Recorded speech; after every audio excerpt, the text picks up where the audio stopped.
going back, and that whale in the beginning, definitely two highlights for me personally.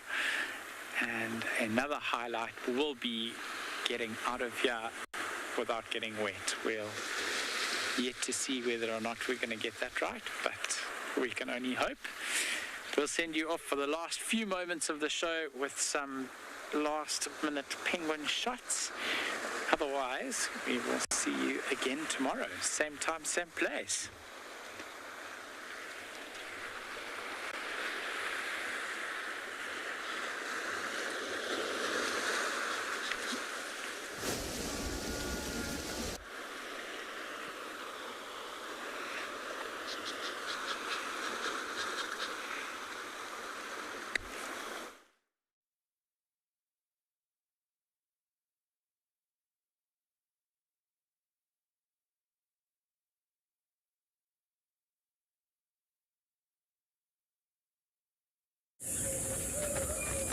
This program features live coverage of an African safari and may include animal kills and carcasses.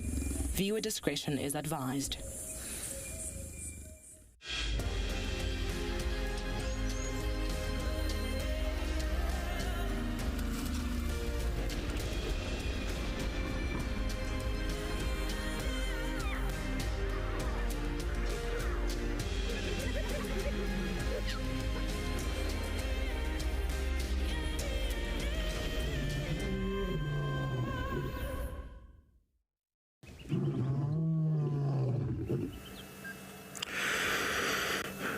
Afternoon and welcome again to another live safari out here at Djuma Game Reserve in the world-renowned Sabi Sand Reserve.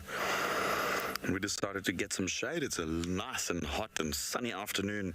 Perfect day for a last game drive. My name is Chris, and with me today on Camera Ops is BK again. And we've got another surprise for you. Rexon's joining us as well. He will be taking over from either myself or Jonty tomorrow, and he'll be around for quite a few days. And then Jonty will also be out this afternoon on his last drive for this shift out on Juma. And then JP, as always, will join us from Pridelands a bit later. You can send us your questions to #WildEarth on Twitter, @FC on YouTube, and then if you're under the age of 18, pop us an email. kidsquestions@wildearth.tv. You can also register on the WildEarth website and then head over to the live safari page, and then you can submit your questions there.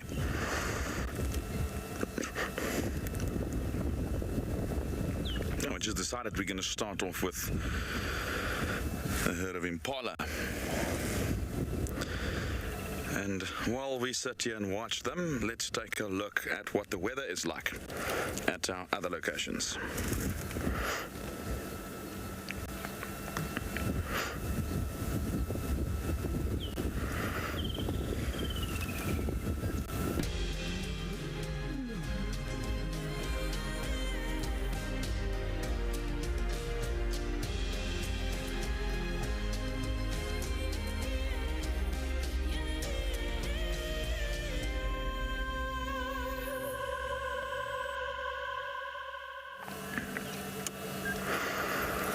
No, this is often the first and the last animal seen on safari when you're out here. I mean, they are literally everywhere. But yet, I still find, even after 22 years of doing safari, on a near daily basis, I still find time to sit and watch them. I mean, they're so important in this whole ecosystem.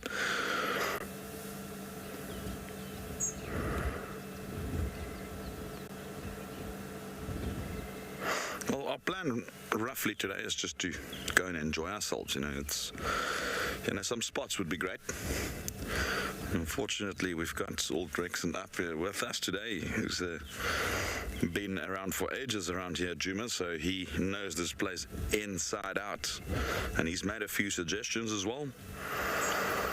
And we're going to definitely hope for some cats of any form. I'm really hoping for a leopard.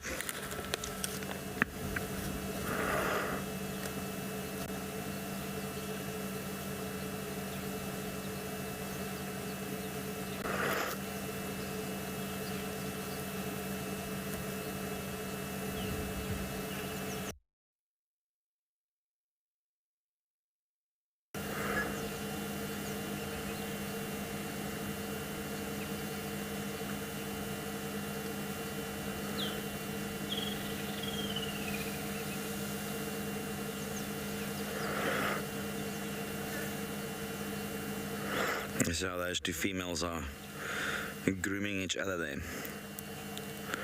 It's called allo grooming. And they've got this sort of, their lateral lower incisors are sort of almost shaped like a comb, and they use that to comb their fur, getting rid of all sorts of dead cells and parasites, and then areas around the neck they can't reach themselves, and that's why you'll often find different herd members doing it to each other.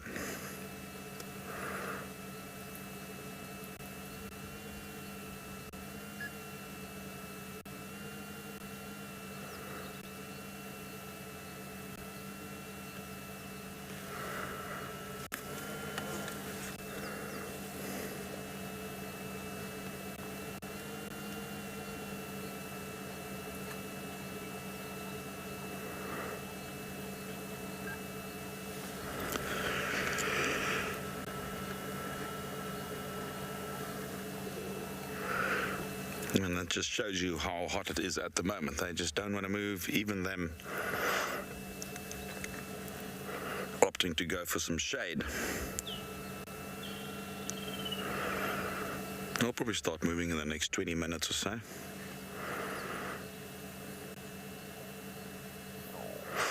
Remember, this is your last chance to ask me some questions. So throughout this afternoon, let them rain.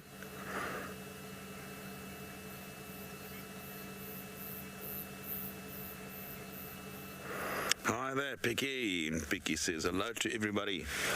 And let's have a spectacular drive. Thanks, Picky. Yeah, just like I mentioned, this is your last opportunity to ask me some questions live. So if there's anything you'd like to know about me, or any questions for me, regardless of what it may be about, let's let them rain. I'm happy to answer as many questions as I can today, before I head off on my well-deserved break and holiday.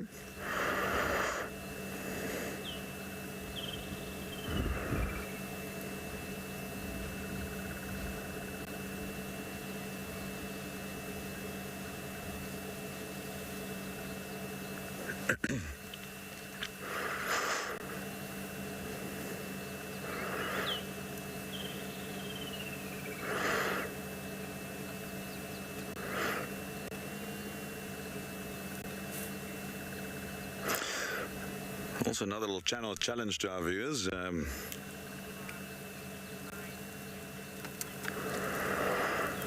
Looks like there's quite a few comments about wild dogs and leopards. Well,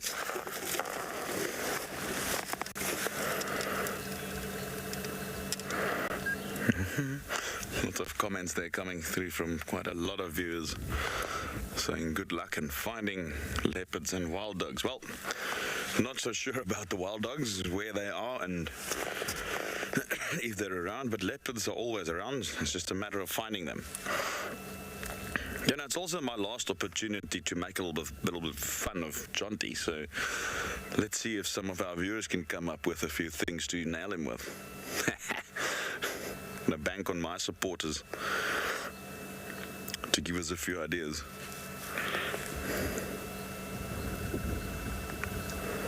Shame, the man's going to develop a complex. He's going to start crying at one stage.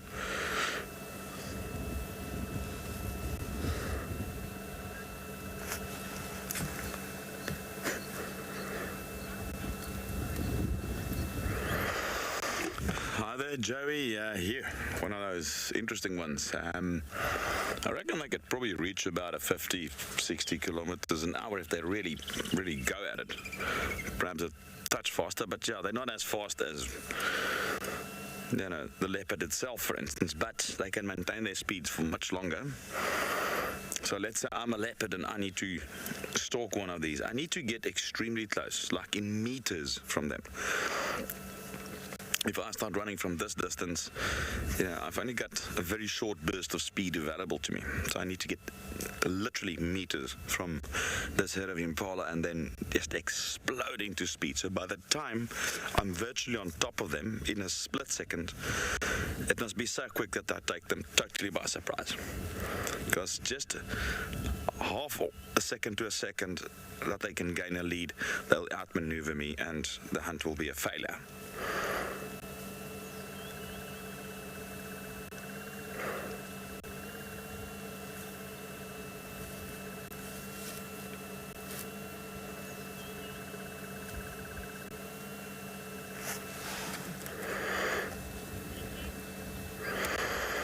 We're probably going to move on from here and maybe let's head over to one of the waterholes.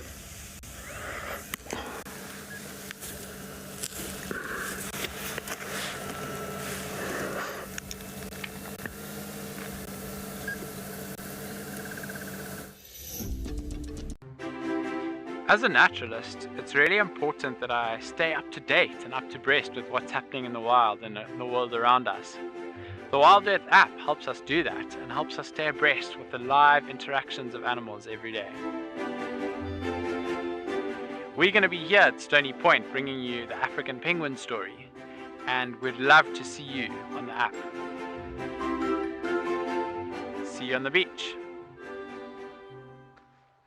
BirdLife South Africa, our country's only dedicated bird conservation organization. They have been very successful in a number of areas, including the conservation of more than 150,000 hectares of grasslands and estuary habitat, saving thousands of albatrosses in trawl and longline fishing, and training community bird guides as ambassadors for nature in rural areas. Celebrating their official 25th anniversary, they are sharing 25 of their top success stories across their social media platforms. BirdLife South Africa is currently striving towards the conservation of 132 bird species that are heading for extinction. If we conserve birds, we will protect other biodiversity and important habitats that provide clean water and clean air for humans.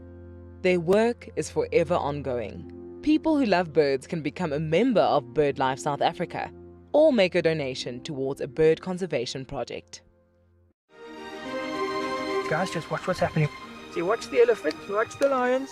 See, the first ones to run are the cubs. Can you see them?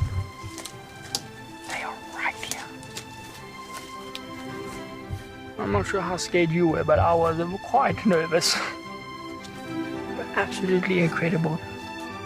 Expect the unexpected here on WildEarth daily. My name is Lauren and I'm currently working in Djuma Private Game Reserve here in South Africa. I love answering your questions during the live safaris. It's my favorite part. It feels like you're on the vehicle with me and I'm able to teach you exactly what you want to know. If you want to ask a question on WildEarth, then you need to register on our website. Once registered, you must go to the live safari page and ask your question below the live feed.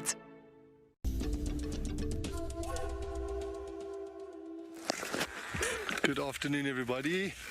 I hope you're all well.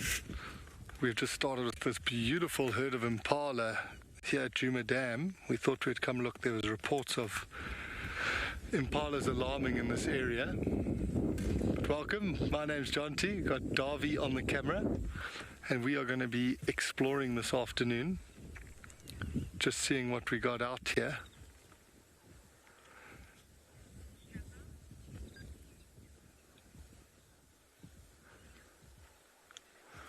We just thought it would be, we got that report of them alarming.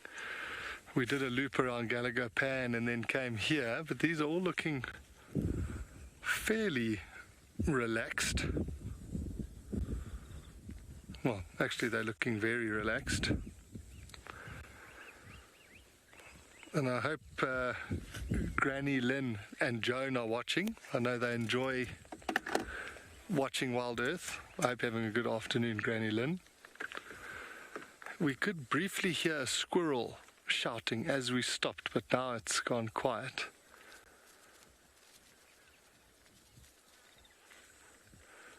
So I think we might have to just do a few little checks around this area and see if we can maybe find a track of what was making these Impala shout.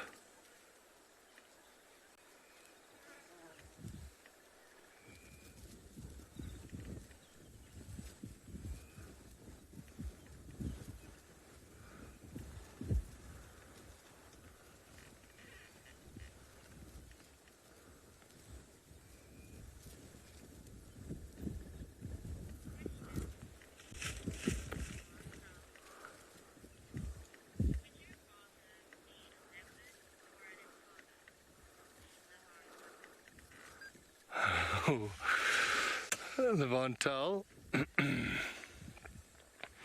I think I'd rather be a leopard.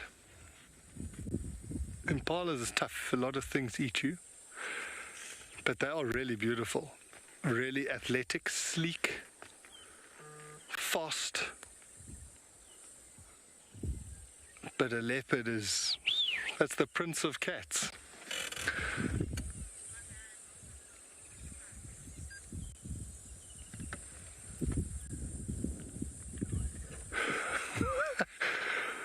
Don't worry, FC, I'm not sure what to do with that one. But yeah, I think a leopard. What about you, Davy? I'm going to go with the leopard. Now, Davy also says leopard. And it's got to come with like a caveat, like you got to be a well-established in your territory, a nice leopard. I'm not so worried about being a male or a female, but it must just be in an established territory. If I could pick the territory as well, then I'd definitely be a leopard. And I think I even know which territory I'd pick.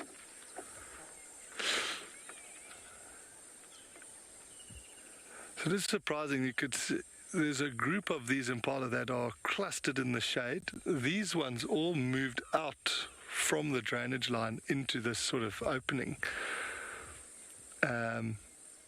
I'm surprised they're out in the sun because it is warm. There's a slight breeze behind us, but it's very humid. We're all convinced that there's going to be rain later today. You can see those ones all in the shade. And a lot of the young ones are actually lying in like a small little creche, but also in the sun. It's amazing. Look at this male. He's just noticed this one female that was starting to stray a bit far, and he walked straight towards her, and it's made her change. It's amazing how protective the males are of the group, and they get quite cheeky if the females go too far. You'll see them running around, herding them back in.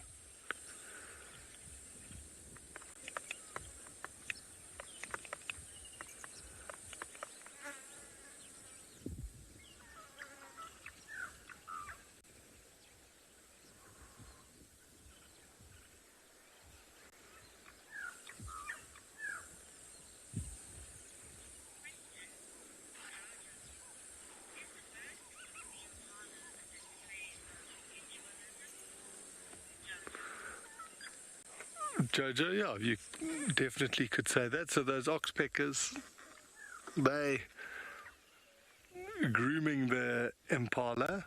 There's one landed on this male now. It's on the far side of him. But yeah, they groom the impala and they remove ticks and other little skin parasites off of the impala. So the impala benefits by having a reduced number of ticks and parasites on its skin, and the bird obviously benefits by having a meal, and the male's obviously quite stoked by that to hear him.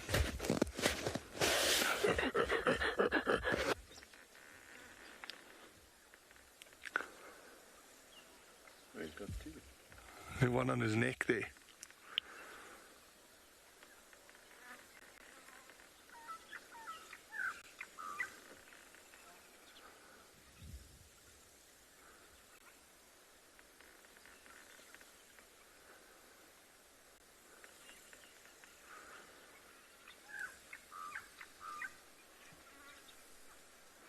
Yeah, they're not even giving us one remote indication of anything that they're unhappy about. So I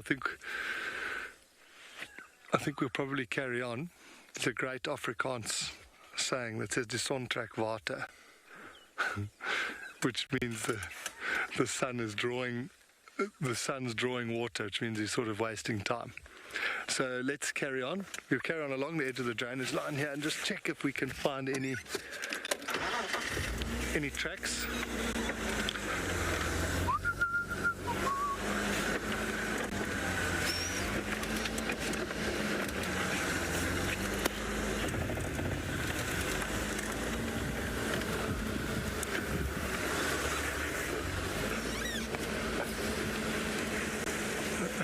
So you can see, shame, they're going to get up now. I feel quite bad. But look at all those young ones. They're lying in the line of the shade from this big dead tree.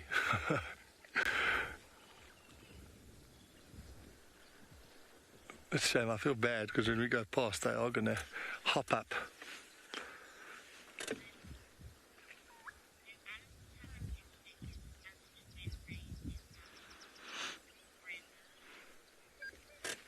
Yeah, Brenda, I do think they're a bit more in tune with it than we are.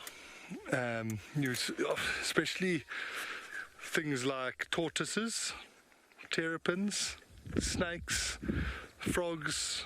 If you watch their behavior, you'll often see, especially terrapins, they'll all sort of, there's going to be big rain and stuff. I've seen them getting out of water courses. You see them sort of moving out, even crocodiles moving away from the river a couple of days before big rain. And I'm sure the other animals will pick up on the things we do. You kind of feel that change in pressure. And the thing I love the most, often just before the rain, the wind will change. When you just get that cooler breeze, and then you can actually smell it. I'm sure they can smell it if we can.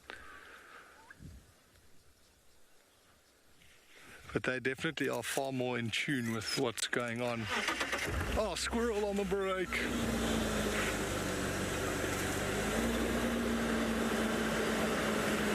So while we carry on, you're going to head over to Chris, who's currently on a bumble. Yes, these things are cute, man. Hello.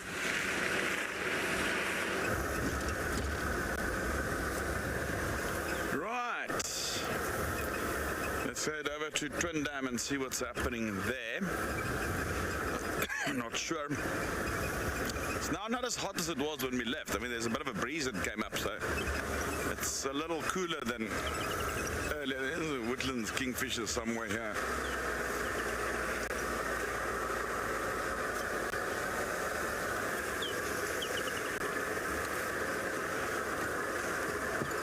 Where are you?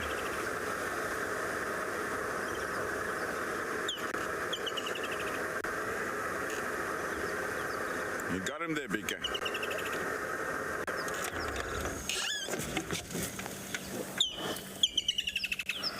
Oh, there he is. Right here below us.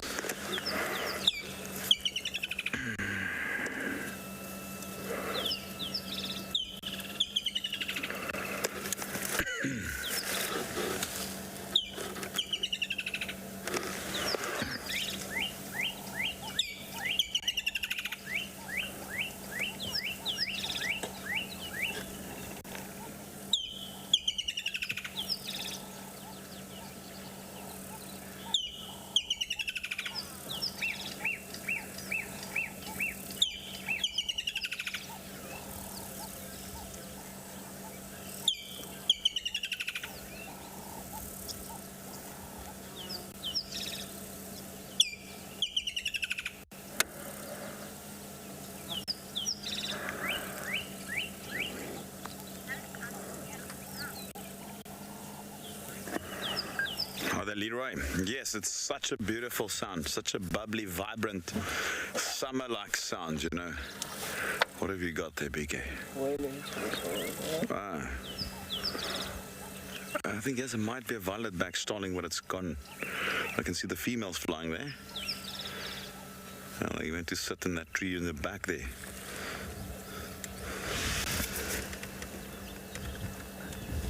There they go. Oh, it's a pity. Yeah, I was about to say that woodland kingfisher is such a summer-like, vibrant, bubbly sound, you know. And they arrive in some, obviously, like we've established a while back. And, you know, paired with that beautiful electric blue color that they've got, that iridescent blue, it's just, no, they're stunning birds, eh? It's one of my annual highlights when they start arriving.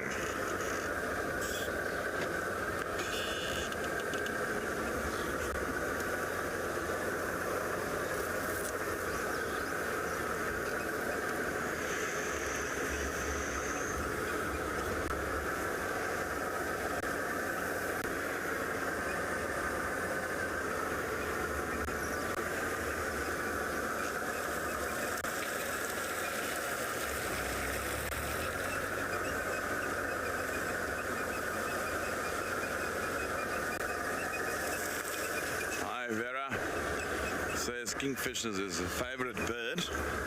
Thank you, Chris. Oh, well, my pleasure. It's always good to see them. They are, all of them in fact are pretty. They all have some interesting colors. One of my favorite kingfishers other than the woodlands is a white-fronted, oh no, that's a bee-eater, sorry. Not the white-fronted, the pygmy kingfisher. That's tiny little things. But lots of color on there as well. The pygmy kingfisher. And then bee-eaters, as I mentioned as well, also very, very colorful birds. In fact, isn't that one flying there?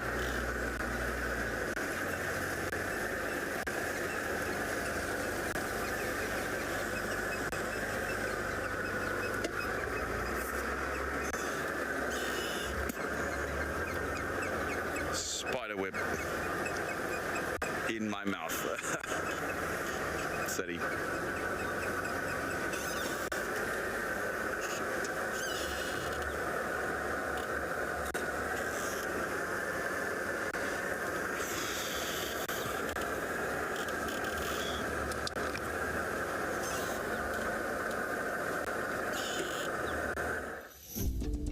Christmas is coming. The geese are getting fat. The babies are awakening, and it's time for a fireside chat. The reindeers prepare for a global bumble. At Christmas time, they are the kings of the jungle. The chicks are all nestled and snug in their nest. Join us at the fire with a very special guest. Sign up to be a Wild Earth explorer and join in the fun.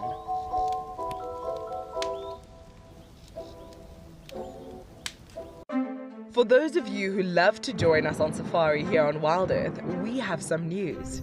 This is incredibly exciting. The team have trawled through the archives and found the very best of safari live from over the years. Come and disperse it. With locations such as the Masai Mara in Kenya, You can see how close he is from where I am. Swalu in the Kalahari, It is absolutely incredible. and of course Pinda and Ngala right here on our doorstep. Listen. We have hours of great entertainment that is now playing on our channel. Catch up with guides from the past and of course your favorite animal characters. It's happening. I've never seen this before. The best of Safari Live will be broadcast on WildEarth Channel daily, so jump on board and join us down memory lane. Times for this brand new series are on our website. Guys, have a look at what we've got. This is better than my birthday. Look at that. This is the first time that I ever see cubs this small. This is so special. This has officially just become my best sighting of all times. Tune into Wild Earth every single day. It's in your nature. My favorite animal is a leopard, purely because I just think they are just the epitome of feline grace and power, and the way they can move about in any environment and remain hidden until they want to be seen, I just find incredibly intoxicating, and they're amazingly beautiful.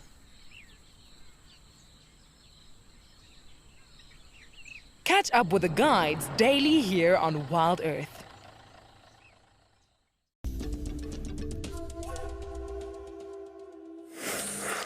Well, we were just not in time to catch a sounder of Warthog that was lying on the road, and literally just before we got live, they ran, like they always do. But it's not a problem. We've got some kudu around as well, in the same spots. A couple of kudu cows, and there's some Impala rams in the background.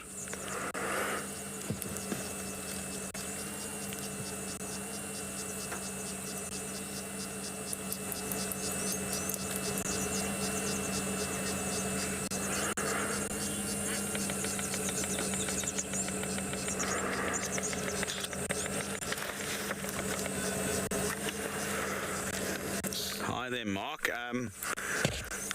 I've I've not seen black impala out here. I've seen black impala before, but not out here. It's not very common in a natural population. I've seen a whitish one before in Kruger, not a black one. The thing is, those are recessive genes, and it takes a very special arrangement of genes passed on from both sire and dame to create a black impala. And often, because it's not that normal natural color, it could potentially make him an even larger target, and therefore they often get eaten long before the others.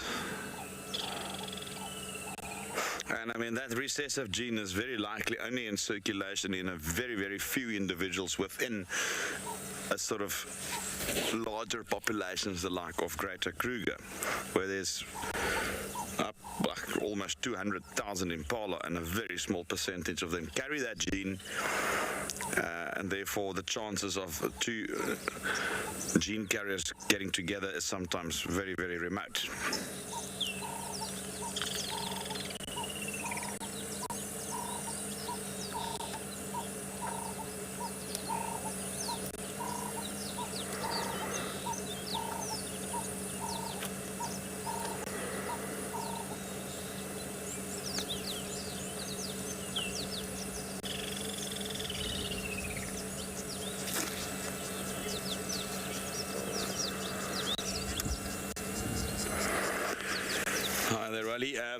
They probably start leaving their natal herd from about a year and a half onwards, when they will either be solitary or will at times then join bachelor herds.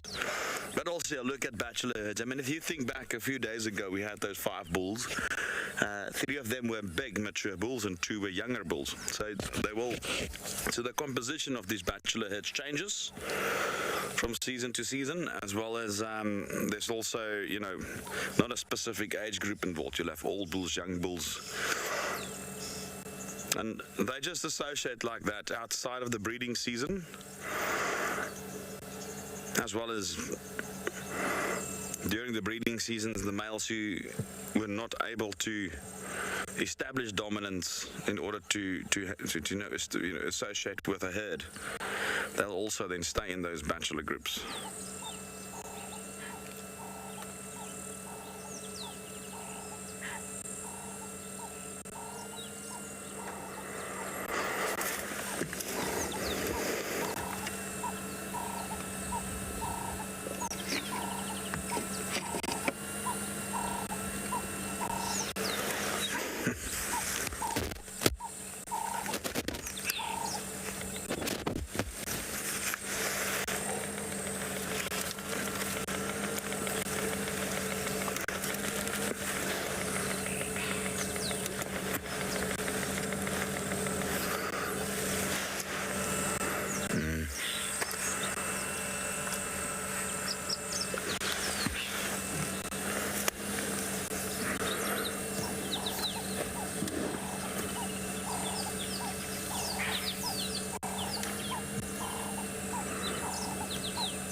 Hi there, Finak. I have seen a white impala, but this particular one wasn't a albino, it was just leucistic.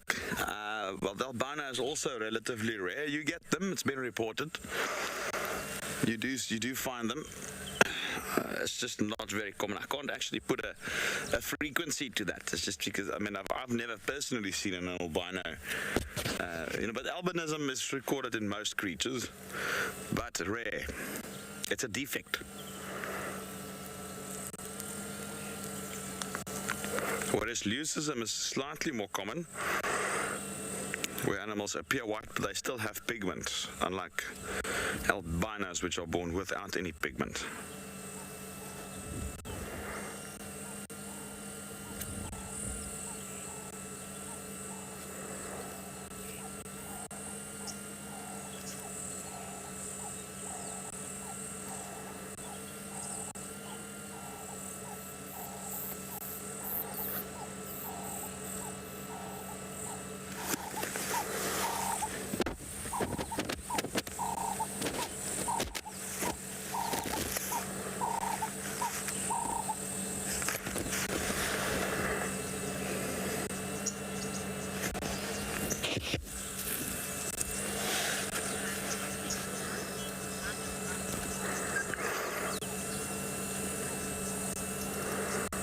let's see what Jonty's got on his bumble, and then we'll continue to another waterhole.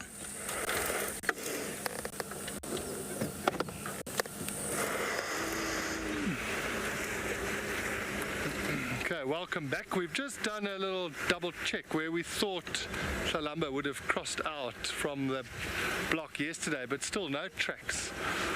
So we're going to go again, check Trias Dam, Elephant Carcass Road, Umlawati, back towards Guaripan Road. Listening to what Chris was talking about there, melanistic or black impala. I haven't seen one in the Sabi Sands. I've seen in other parts, but yeah, it's a recessive gene. Normally you find these guys who go into breeding them, so they make it a bit less, or make it a bit more common, but it will be done in a breeding camp. And I've never seen a fully white impala. I've seen one almost like half white, the top of its back, and a little bit of the one rump was white. And I've sometimes seen them with white circles on their back, but not a completely white one. It's always interesting when you see these sort of color morphs or mutations or recessive gene, however you want to call it. It looks amazing. I mentioned it this morning. I can't stop trolling the the reports and updates from Laikipia of those leopards that they've been seeing there that are melanistic. I don't know if it's a good or bad thing, because I get so excited and you almost think you're going to be guaranteed to see one, but it will just be so exciting to know that they're there.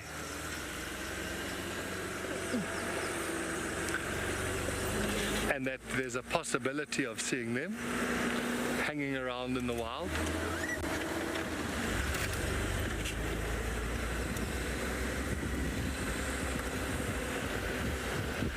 And Darby and I have just been discussing like what to know this time of year. There's obviously a lot of impala lambs, which definitely goes onto the leopard menu.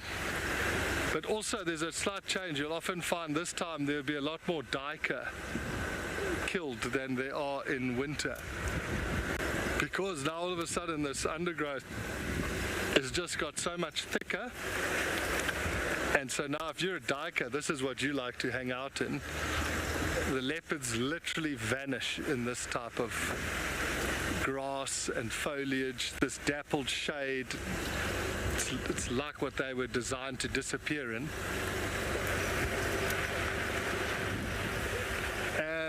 And so we're saying, like, should we be looking in trees to see if she's up a tree with a carcass? We saw Kachava in a tree with a duiker carcass. Often if it's an impala lamb, unless there's a hyena right behind them, they'll probably just eat it on the ground, which will be tough. We're here, we're approaching Pog's Wallow. I think we should ask if we can get that named. Pog's Wallow.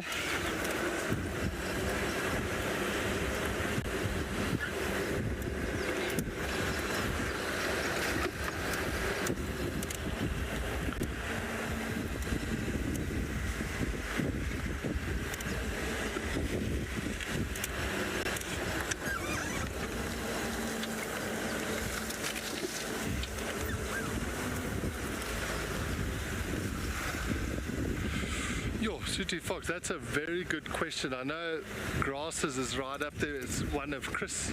Chris is very sharp with his grasses, so we might have to defer that question to him. I know the Panicum maximum is a very palatable grass that we do get here.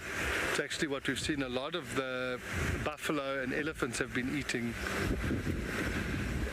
now in this flush of grass, but I'm not sure. There might be another one that Chris knows of that's a bit more palatable.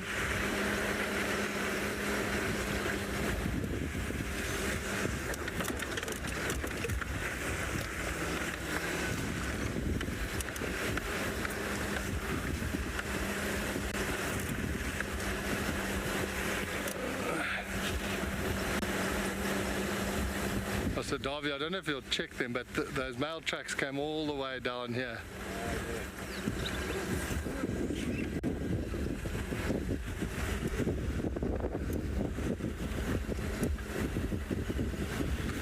We're going to carry on down here and go check Treehouse Dam, which is not too far, a couple 100 meters.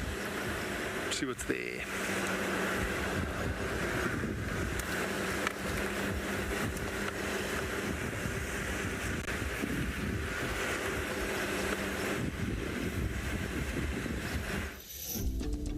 I've always dreamed of Africa since I was a little girl. And then I just decided, you know what? It's time to come. It's time to just live the dream. If you want to go on safari with a WildEarth guide, whilst honing your bush knowledge and of course featuring in one of our shows, then head over to our website. It is so exciting. You're able to see the difference of what you see on TV to how much work it actually is creating what you see on TV. The leopards, mareeps. How could you not really fall in love with that cat? He's got such a personality, and you never know what he's going to do. Sign up to be a WildEarth explorer, and you could be making your first ever on-screen appearance. It's about just being together and seeing and enjoying the animals and the great outdoors. It's just been a great experience. Certainly, if anyone's able to, dare to dream and come.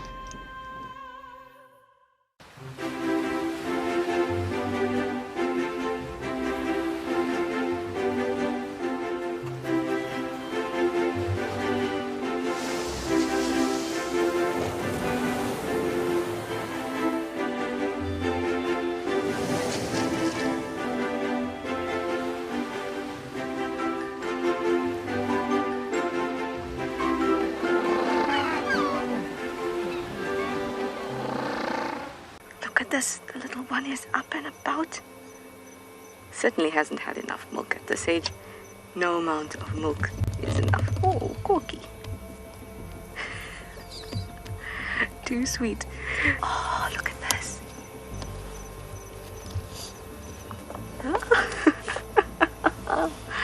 That is stunning. Tune into WildEarth every single day. It's in your nature. I am an outdoor photographer, a wildlife filmmaker, and a conservation storyteller. Penguin Beach is going to offer us this really unique opportunity to watch and pick up on the smallest of details in the penguins' lives. It's going to allow us the time to really get to know these penguins well, get to know their story, and get to interpret the little finer details and share that with you with a live TV show and get you to fall in love with penguins.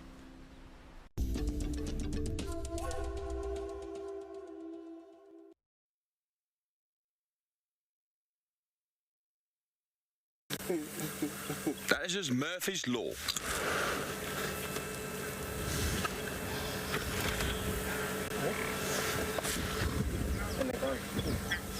Please.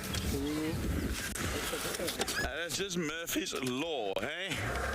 Sitting with a bird for 2 minutes, and then the moment I am up in the air with it, dang, it goes.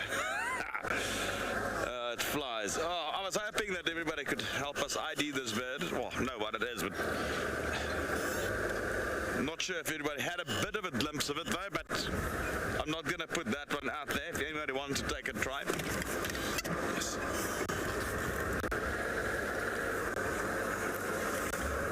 Alright. Vicky says it was a cinnamon-breasted bunting.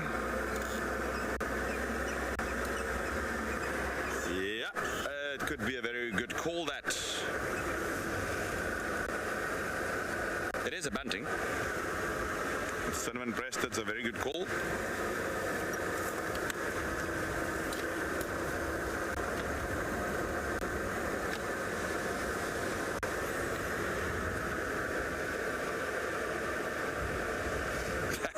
It's just Murphy's Law, hey. Yeah, I reckon it is a cinnamon-breasted bunting, that. If it was a golden-breasted bunting, it would have had that very, very sort of typical golden chest. Although the younger golden-breasted buntings don't show that at times, and They might have a bit more of a duller, but yeah, I'd probably go for a salmon-breasted on that one as well.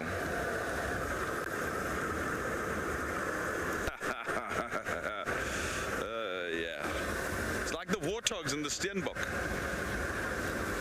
You try and get them on camera, and they'll be perfect for a minute, and then the moment you go live, it's like they can feel it. I don't know. Boop. Good.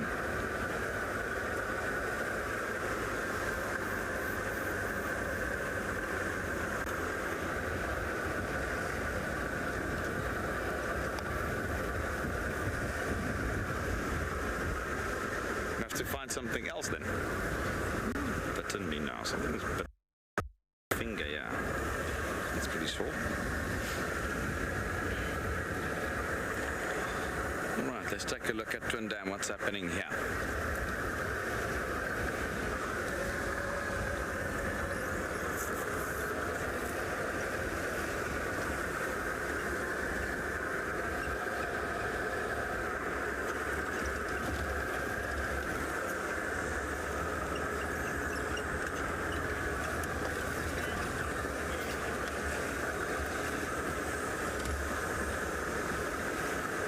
Hello there, Finak. Probably Hadida or loudest bird. What do you reckon, BK? Hadida. Fish eagle is loud. Hadida. Yeah, some Franklins up there. I reckon Hadida is probably. Yeah, they're also quite loud. The Egyptian goose. And then red-chested cuckoo, especially that one outside our room. Things just going berserk the entire night. I reckon Hadida probably those two. Nice to know what John D thinks.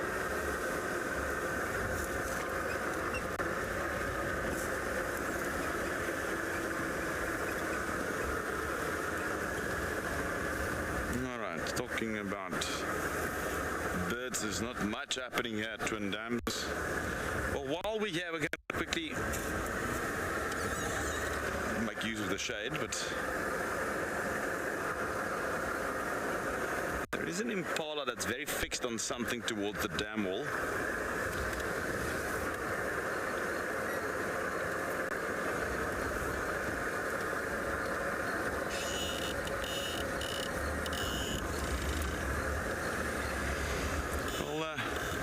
Let's go take a look what Jonty's up to on his bumble.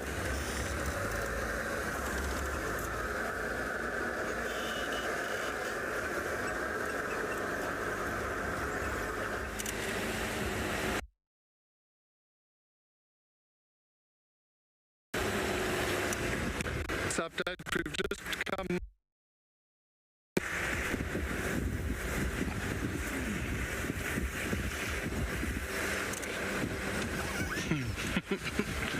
I'm just gonna stop here. The Mlawati's just down to the left of us.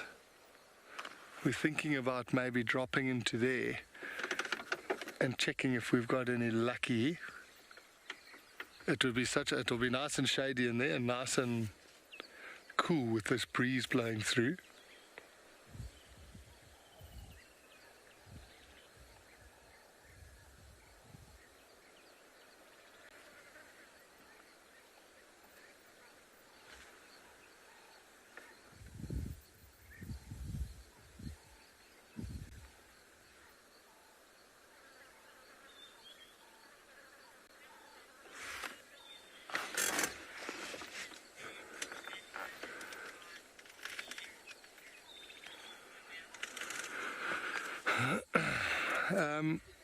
Camille, I think for this time that I've been here, I think finding or refinding or being led to Tlalamba's den and seeing those little cubs was pretty special. I think that'll probably be my takeaway from this stint. Okay, I'm going to drive through here.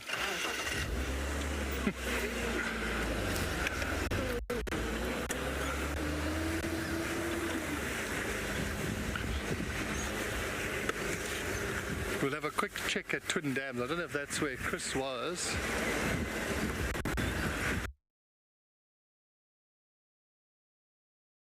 I almost thought I could hear maybe somebody by the water.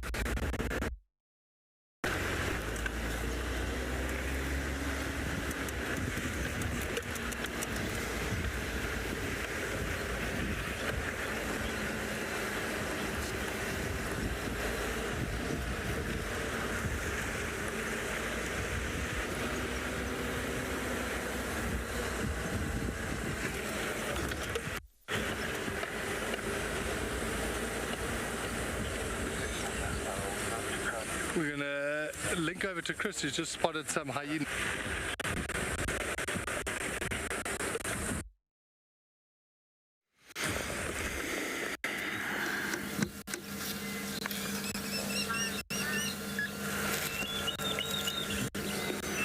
All right. Well, it took a bit of a chance, and looks like we're in business.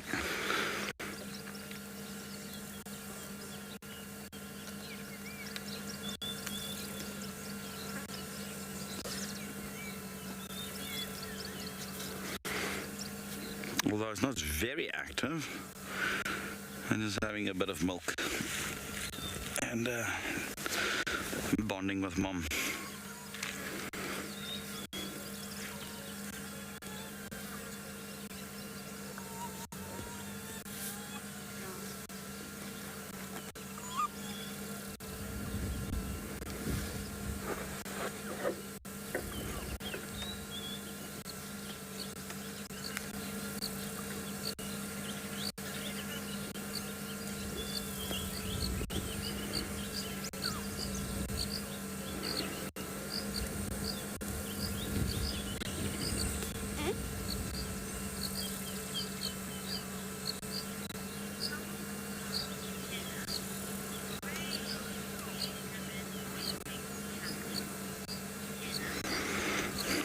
Hello there, Jenna. She says, seeing ribbon always makes her happy. Yeah, always a treat. And I like hyenas just in general. So if I see any hyena, I'm also enjoying it quite a bit.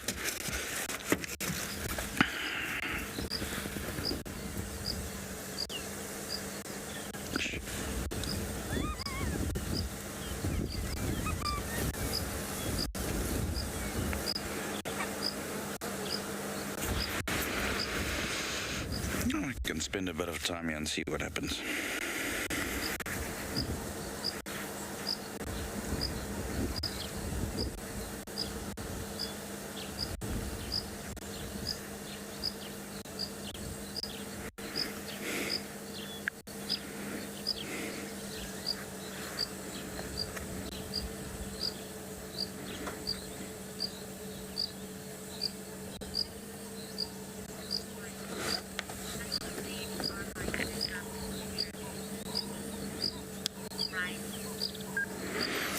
I think from about 2 months, roundabout. Sometimes earlier, sometimes later. It will depend on the. It will depend on the. From clan to clan. And these guys must surely be just older than 2 months now. Usually when they start turning, from that brown color into the more normal grayish color.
we'll stay here for a bit and see what happens.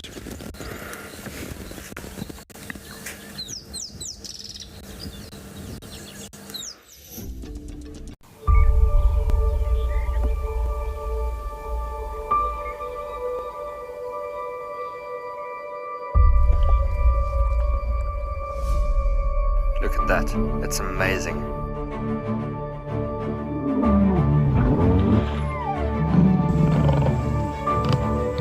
Wow. Hey. And 5, 4, 3, 2, 1, live. Oh, that's cool. Just in there. And the black mamba's going up the tree and the mongoose is attacking it. He's gonna pounce again.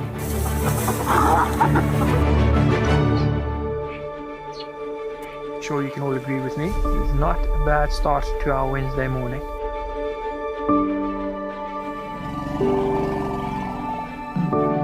Something that I have never seen before in my entire life that you are now watching live. Look at that. It's just beautiful. Fantastic display by a little herd of Springbok. How is this view? My heart is in my mouth, everybody. Amazing, they've locked their tusks together. You can hear the cracking branches.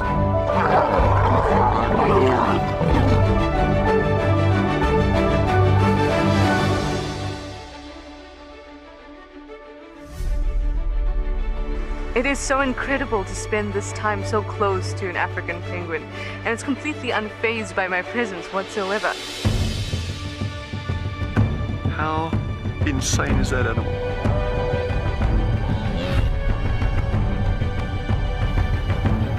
Amazing.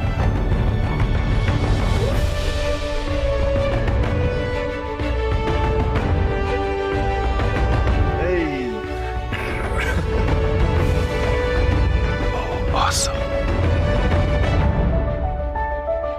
It is fantastic to watch. Well, now we've got a tug of war between mom and daughter, look. Just at a loss for words, yeah. That's just incredible to see that.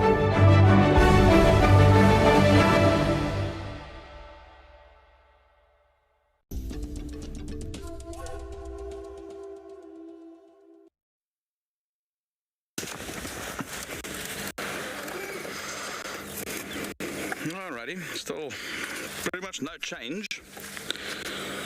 I think this is very much what we're gonna see. I don't think the other hyenas are around. We'll at some stage just see if there are any of them. So this is a very peaceful one today. I'm delighted so I can say goodbye to Ribbon and the youngsters.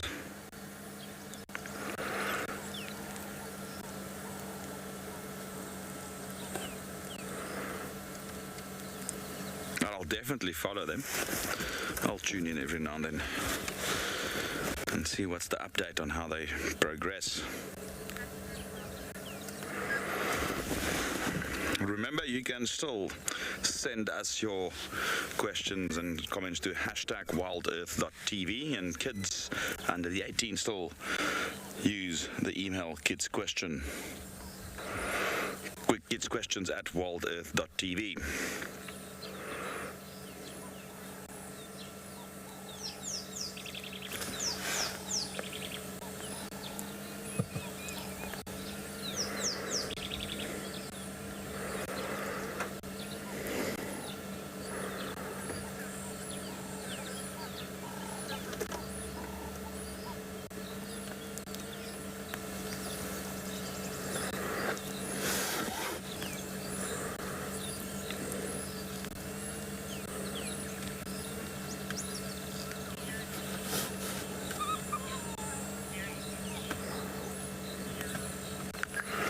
Hi there, Fiona D. Yes, predator milk in general is relatively rich. Lots of protein. Quite a lot of fat. Probably less sugar than what herbivores need. I think herbivores have a lot more sugar in there. You see, every single mammal has a very specific sort of mixture of milk for their young. Even humans, it's specifically designed for that species. And it will change with weather. I mean, I know that even in humans it changes. You know, on hotter days it will have a bit more water content. Colder days a bit more fat content. So, I mean, it does, even that changes from day to day according to weather and the needs of the young.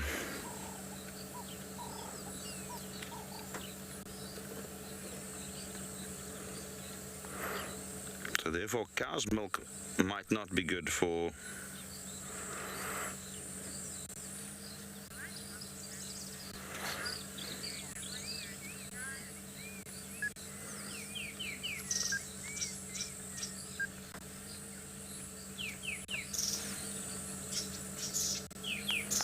So cow's milk, for instance, won't be good. For horses' milk won't be good for leopards. Leopards' milk might not be good for rabbits. You know, so every single species has their own unique milk formula, if you want to put it that way.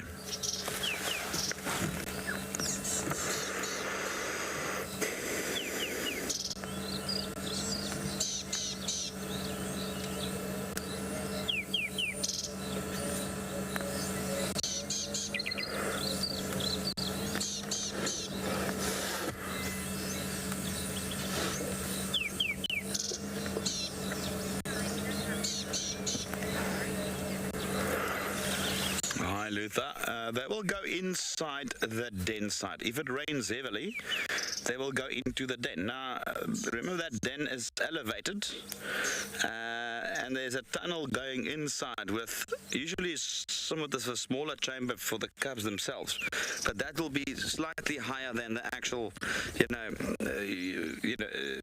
lower level, so it makes like a bit of an arc. So even though if it rains a lot, the water it's like a house. So they'll be safe and sound and dry inside there.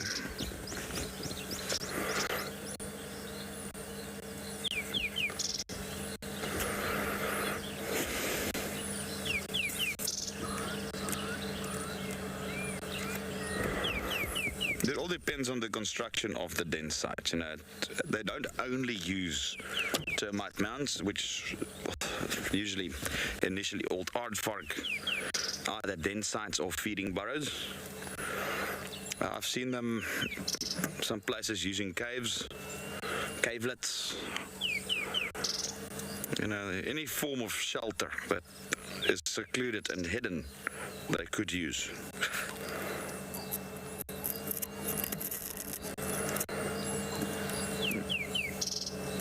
For instance, there in the eastern parts of the Kruger where I was working, in the Lebomba Mountains, there was very, very few large termite mounds. You didn't get the same big ones. So there, in the mountains, there's a lot of, little holes in the mountains or in the cliff faces at the base. Remember, there was a very well-known clan there that we used to see every year, who den literally in a small cave.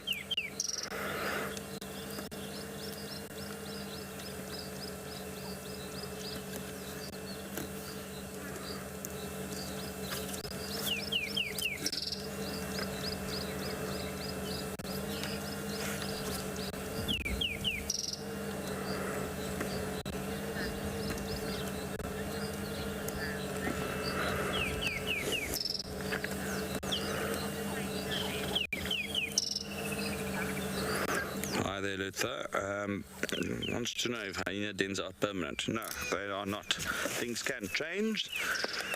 You might find a pride of lions moving through here that's bothering them, and they might move the inside. They actually have quite a few, and they do seem to change it every now and then. In this case, they have not yet.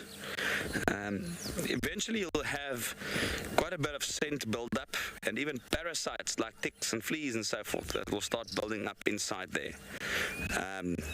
And then they will have to move it. So yes, they will have a few den sites, and they might not necessarily use the same den site every time they breed. But they do seem to have a few favorites that you can definitely see.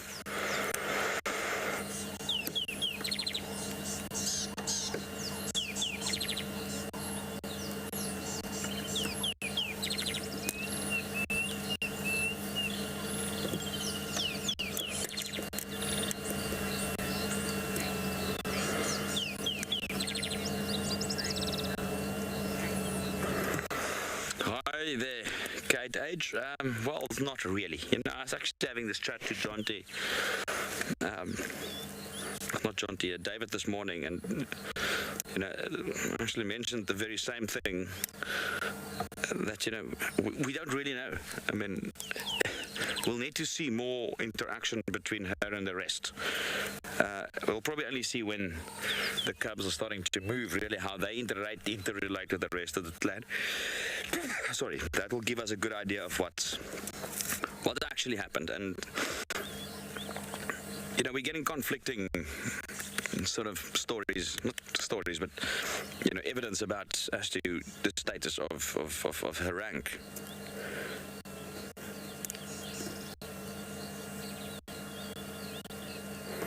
One day it appears that she's definitely lost her high rank, and she's very submissive. Next day we see behavior would suggest otherwise. So we will need a bit more time to really dig into this.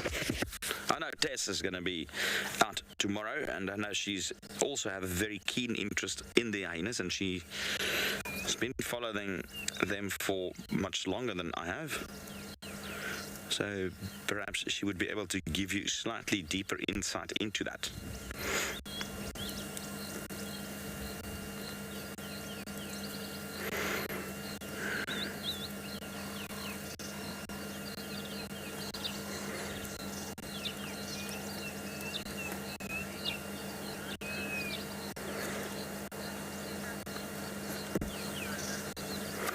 Hi there, Momo. And Momo says Ribbon looks so super peaceful.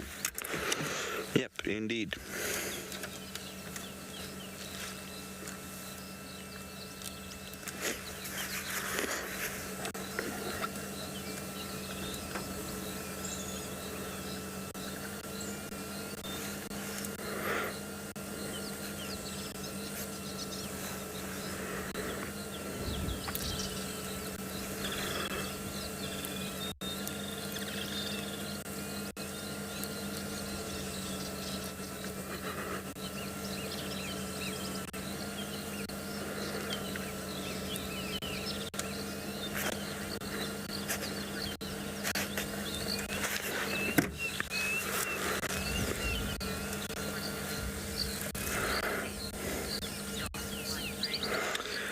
White mane, personally, I have not been inside a den.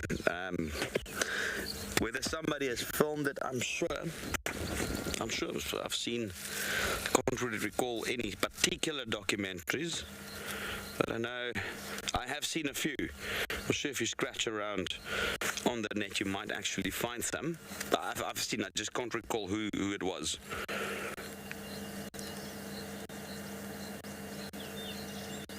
But I have seen, you know, footage of the inside of a den before.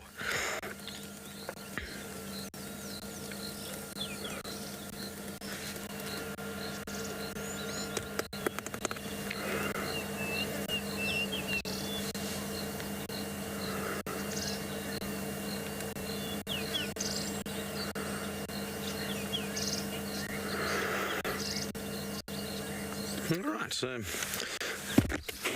let's sit here for a few minutes longer and see what happens.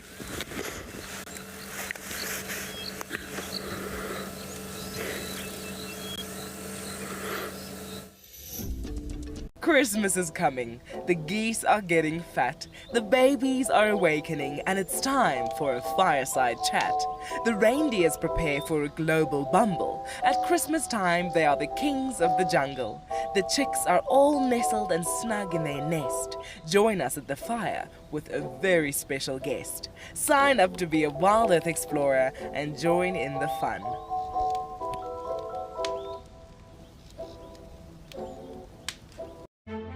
Cape Nature is the chief custodian of the Western Cape of South Africa's natural environment.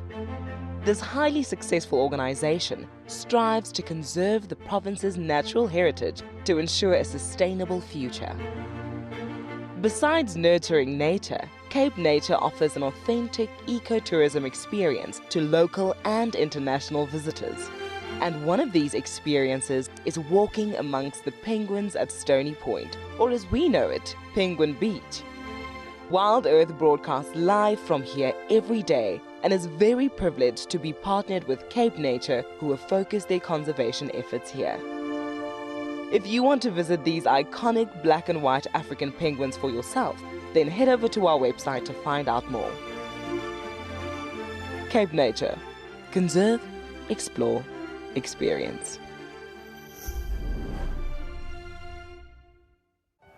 This warthog is in big trouble. He's got elephants all around.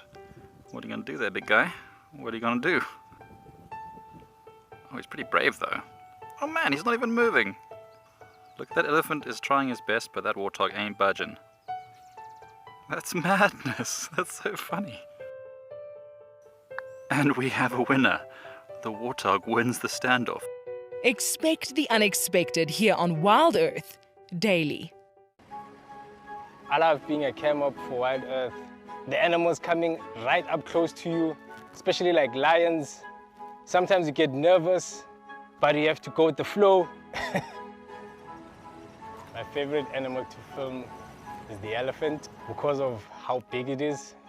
But when it's really up close to you, it's one animal that you would say, I really respect you.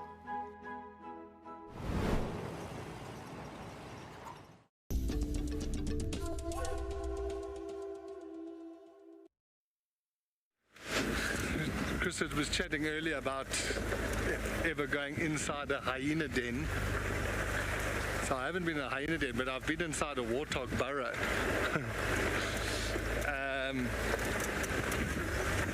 Before my wife and I even started dating, we met at a party at Pinda, a bush party, and they had like there was a deck, and then the warthogs burrowed underneath the deck, and the one night we were there and the warthogs all ran out, so we all decided to go, well, all three of us, Ricky, Luke and I decided to go into the den and have a beer.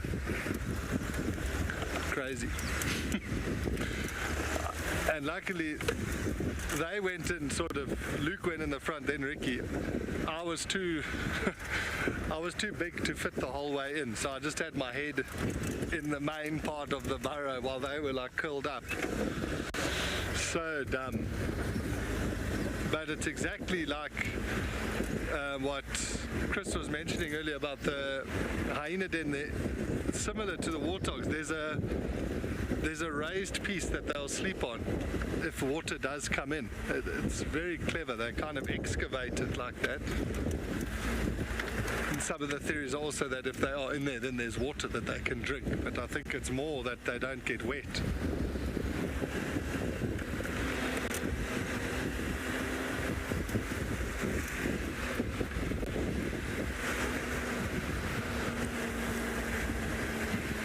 Chris has found a tortoise. We better link to him quickly before it outruns him.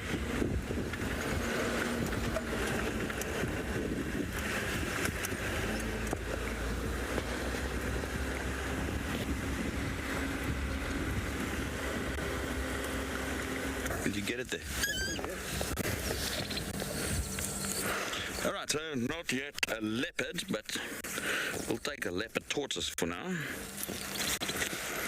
Also called a mountain tortoise. Yeah, look at them go, eh? Probably a her, but...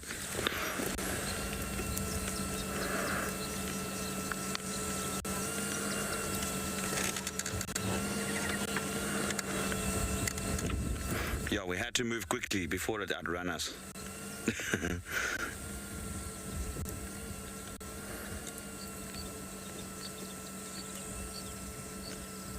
There's a tick on the shell. Or is it just a piece of growth there? This one's on a mission, hey? Looks like a male if you look at the shape of the shell in the back there.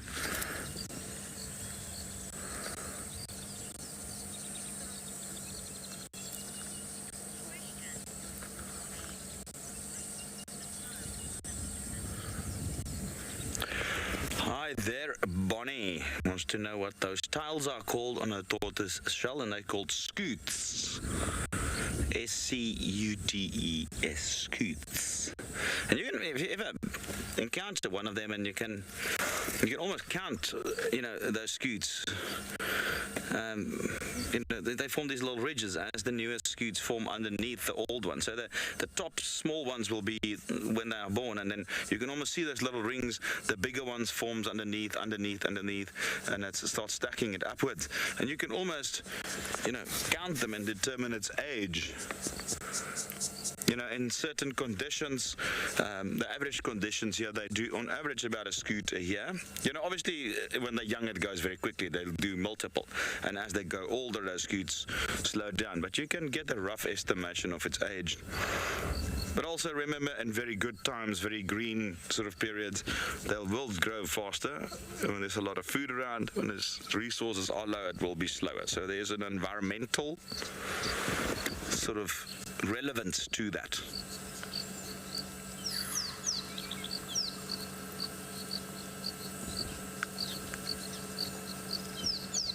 Lovely. That was nice. Leopard tortoise. Maybe that's a good omen that we are going to find a leopard.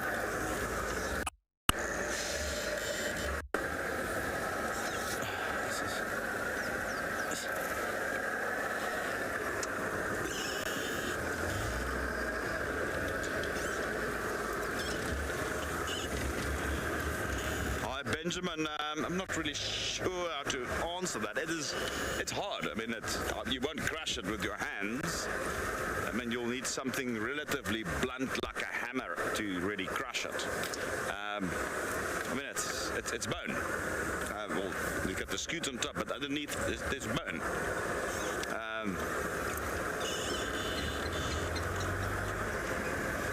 However, I've seen things like especially ground hornbill crack those shells open.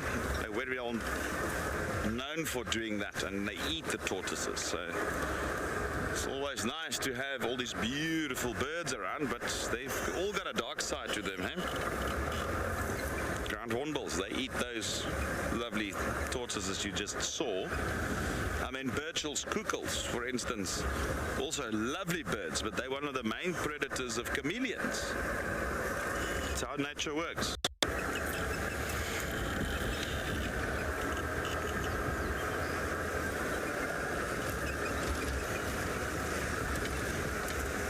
So Fred must be very careful if he sees a Burchell's cuckle.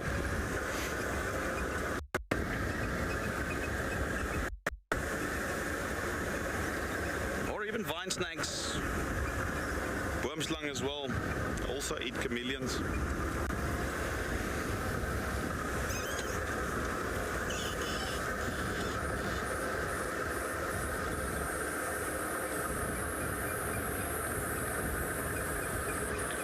Let's see what Jonty is up onto on his bumble.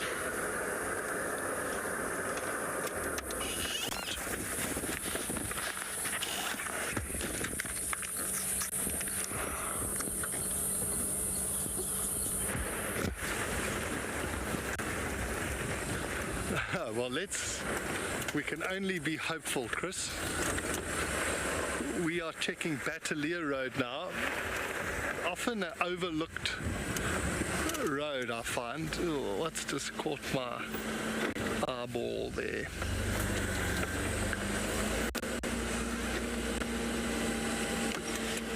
I'm pretty sure it's nothing, but I just want to...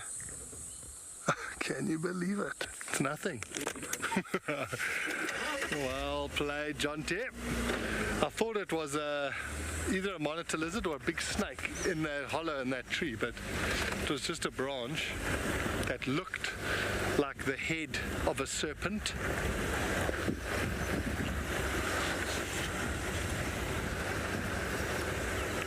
So we're just checking any of the roads that kind of lead up to Lumba's den, because if we see a track going back in there, then we can poke our nose in and see if she's lying there. We kind of don't want to do speculative sort of looks in at the den. We want to try and make it only when she's there. It just kind of reduces the amount of traffic in and out of that area, because the cubs do respond more positively if mom is around to the vehicle, because they kind of take their cues from her.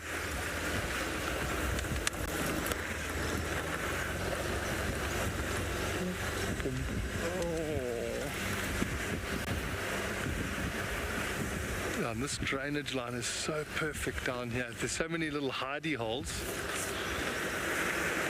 It does grate me when you can't see the whole of a drainage line, because you know, you could miss the 50 meters where she's lying.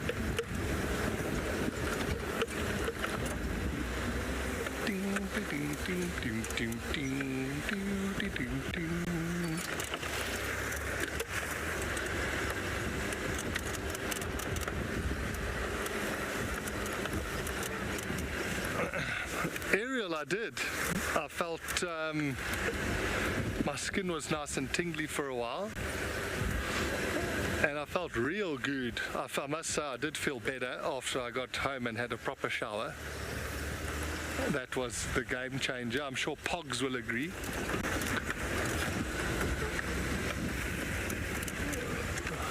Those hyena track. Yeah. Okay.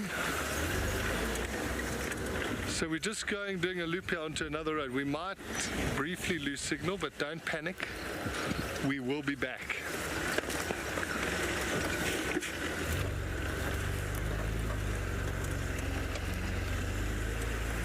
I'll do it as quick as possible. Well.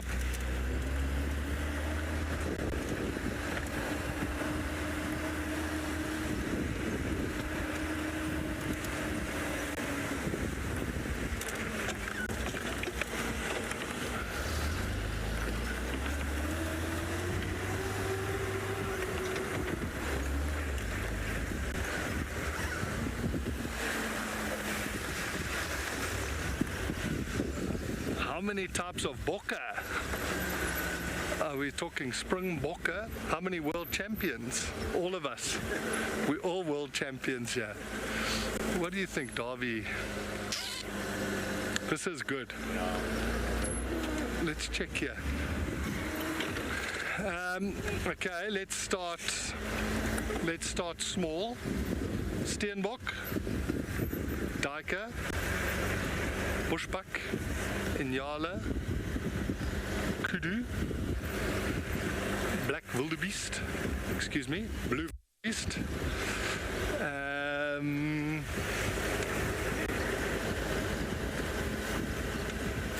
in this area, I think that's about it. If you go further into Kruger, here you also, a little bit further south, you'll get sable antelope. Sometimes they come down to the Sand River, a little bit further south from here. So for the Sabi Sands in particular, that's probably, I'm trying to think if I'm missing anything. Did I say Impala? Surely. Impala.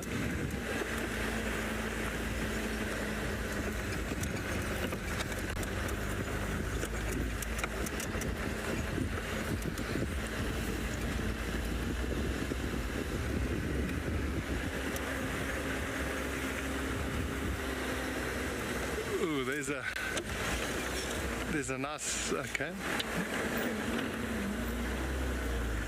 I hate that bird so much now.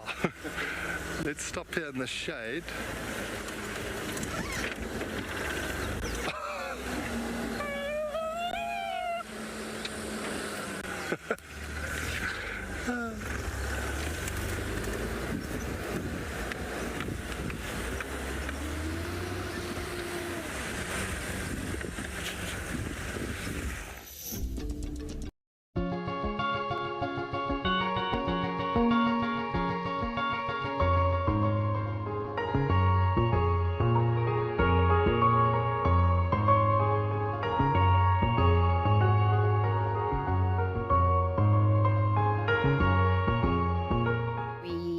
had the lionesses. We had Darkman, of course, doing his best to protect them and to catch a buffalo for them for dinner.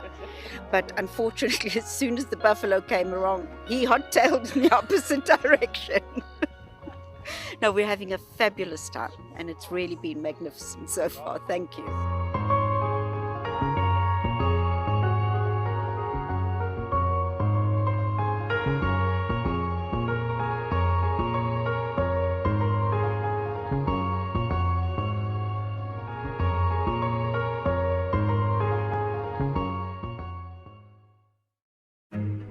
Wildlife trafficking remains a growing problem in South Africa, and often made worse by the way the media portray this complex issue.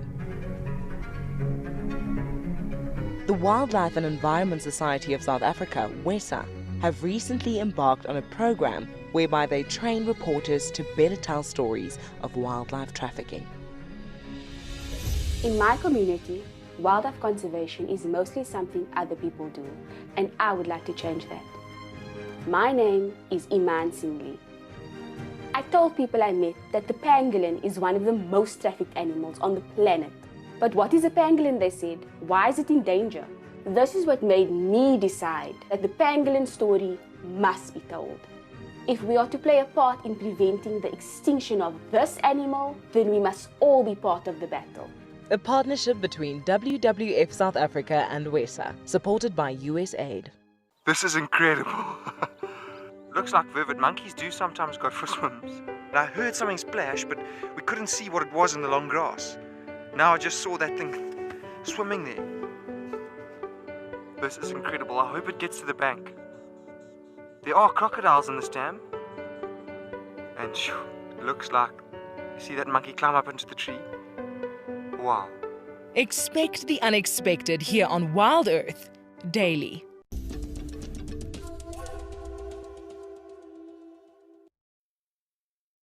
We just had an eagle that was framed up perfect, and then like just before we came back to us, it flew off. As they say, that's the way the boerie bends, no problem. We're going to continue. Like I said, our plan, we're just kind of checking all the roads that lead us back towards that area where Tlalamba's got her den. We just want to find one track of her going in there so we can have a check. Oh, that's not a bad looking mudwalla.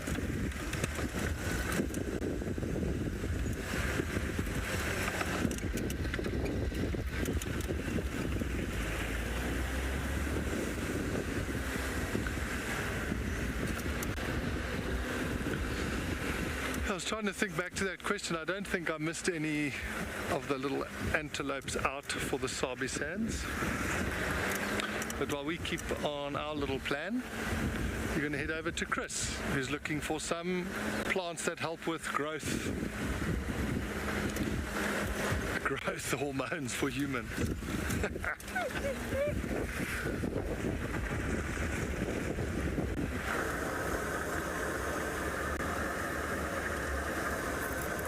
Jonty's bird also flew off. Interesting old Jonty saying that earlier about these mud wallow, that he felt a bit sticky and afterwards he felt better. I'm not sure if I heard right.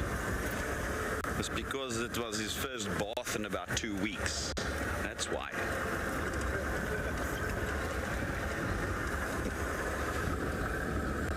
Nah, I'm just joking. To get a little bit of jaunty banter in there.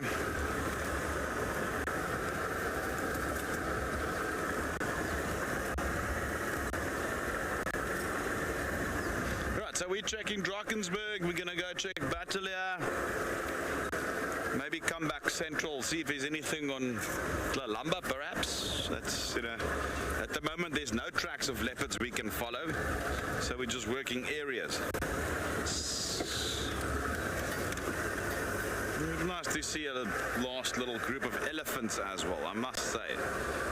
It's going to be a while until I see elephants again. thing is, now that I'm going to the Cape, I'm looking forward to see a few other things. And there's a comment from Stephanie, who says she's also looking for some elephants. Well, stay tuned, Stephanie. Let's see. We know it's been tricky with elephants lately. It's like one day they seem to be on the property, the next day they seem to be nowhere.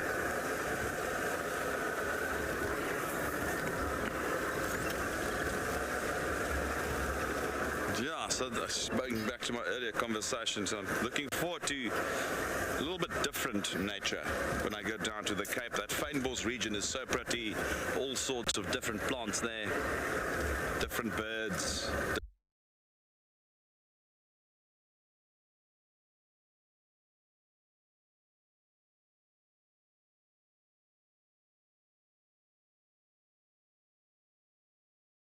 Just in general, so like all naturalists, we like everything that nature can provide, not only the African bush.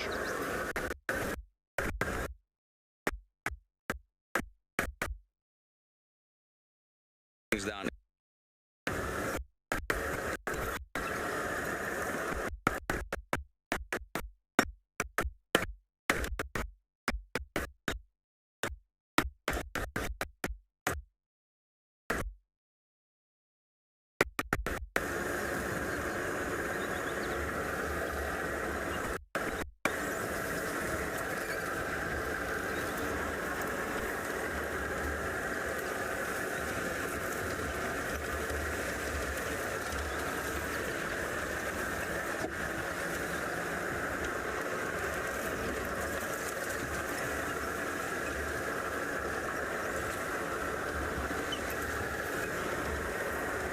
Aunt Christine, I've often thought about this,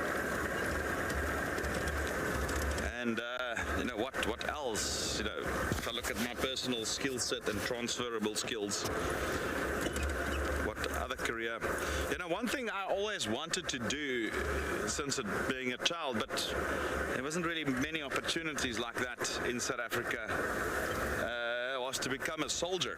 For some bizarre reason, I think I would have made a very, very good soldier. But as soon as I finished school, you know, even though South Africa's got a defense force, it's been scaled down quite a lot. So I reckon that could have been, or a policeman. I think I would have made a very good policeman. I mean, look at how BK and I solved the missing leopard case. Yeah,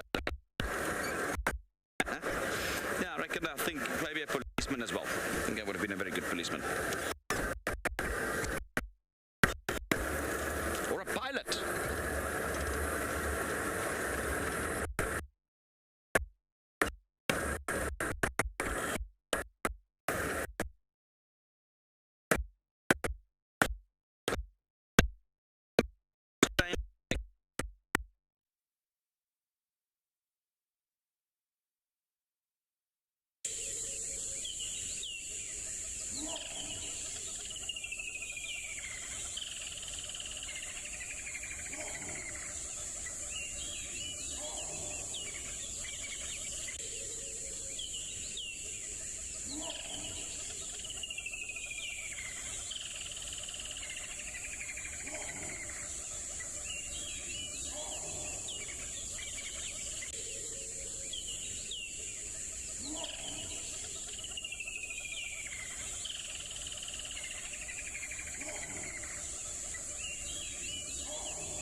Dot wants to know if I'm going to go to Penguin Beach.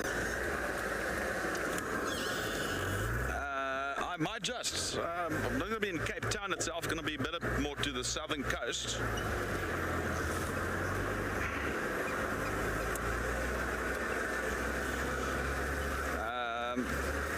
But if I'm around there, I might just. I'm not sure if I'm going to be in Cape Town itself. Maybe a little bit south, close to the Hermanus area. Close to Gans Bay as well.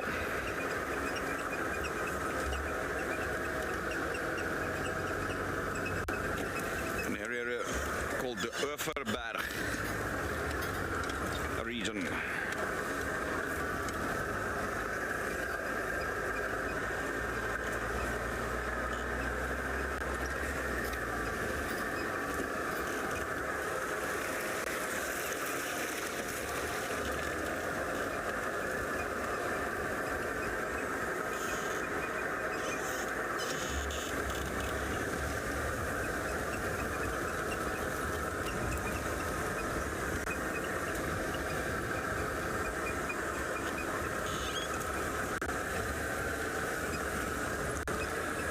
So far nothing on Tlalamba. Well, I'm sure we'll find something somewhere.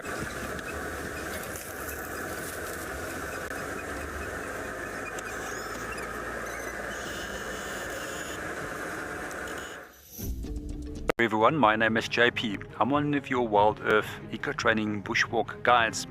So for many years you've been watching WildEarth directly from your laptop or computer. However, now you can watch it directly from your connected TV, your Apple TV, or from your Roku box. And if you are like me, always busy, you can now download the WildEarth app and view it directly from your mobile phone. BirdLife South Africa, our country's only dedicated bird conservation organization. They have been very successful in a number of areas, including the conservation of more than 150,000 hectares of grasslands and estuary habitat, saving thousands of albatrosses in trawl and longline fishing, and training community bird guides as ambassadors for nature in rural areas. Celebrating their official 25th anniversary, they are sharing 25 of their top success stories across their social media platforms. BirdLife South Africa is currently striving towards the conservation of 132 bird species that are heading for extinction. If we conserve birds, we will protect other biodiversity and important habitats that provide clean water and clean air for humans. Their work is forever ongoing. People who love birds can become a member of BirdLife South Africa or make a donation towards a bird conservation project. Our bodies are made up of about 60% water, which means that in a very short space of time, you can dehydrate completely. A relatively efficient way of collecting water early in the morning is to take an absorbent material like a sock and to walk through the grass, absorbing the condensed dewdrops on the grass. Once the material is saturated, you can then squeeze it out into a container, or you can suck it out directly into your mouth. It's a huge privilege to be in these incredible places with these amazing animals. I love filming lions. When they do get up and do something, it's always spectacular. When they are playing, are incredibly fun to watch, especially subalterns and cubs. I love being in the bush and working in these incredible places with these amazing animals. We want to bring it to you so that you can almost feel like you're right there and be able to experience it and enjoy it the way we are.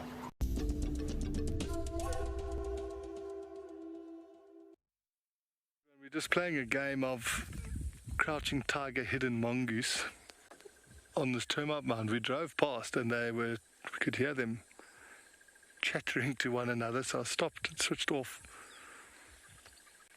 Yeah, I just heard one now, but it's not coming out. I thought our patience would pay off, but obviously not.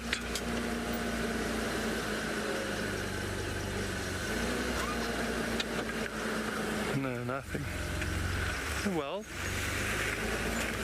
maybe we'll find some more that are a bit more or a bit less camera shy.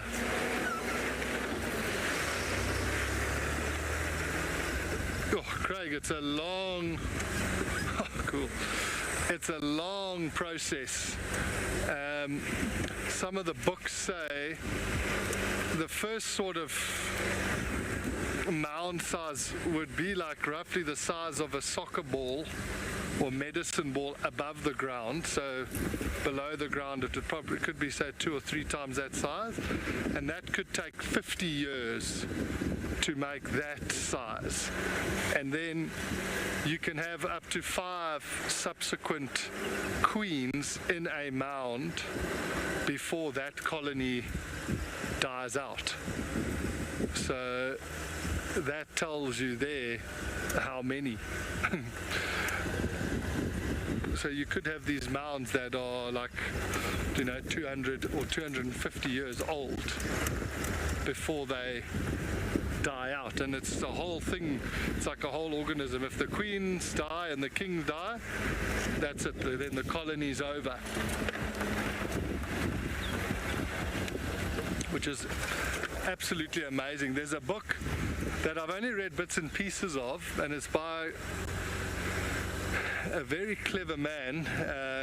He's passed away now, but it's called Soul of the White Ant, and I've only read sort of extracts from it. I would love to get that book if Ricky's watching. Christmas present. But a very good book, and it goes into detail about sort of life in the colony.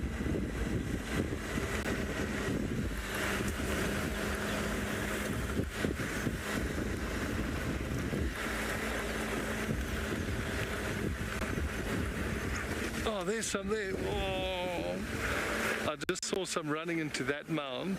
There's a dwarf mongoose I'm talking about.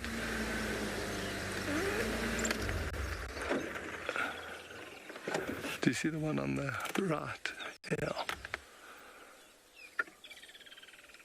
So they often scurry into the mound as you drive past, and then the longer you sit, the more.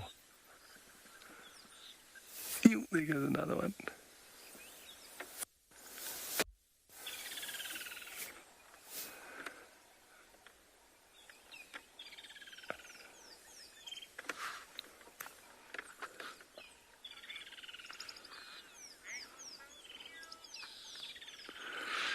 They are so cute.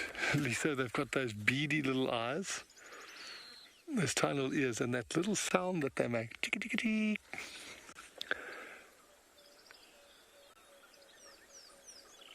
A ferocious little predators, actually. They'll be taking down insects, little lizards, they'll catch scorpions. If they find them, small snakes.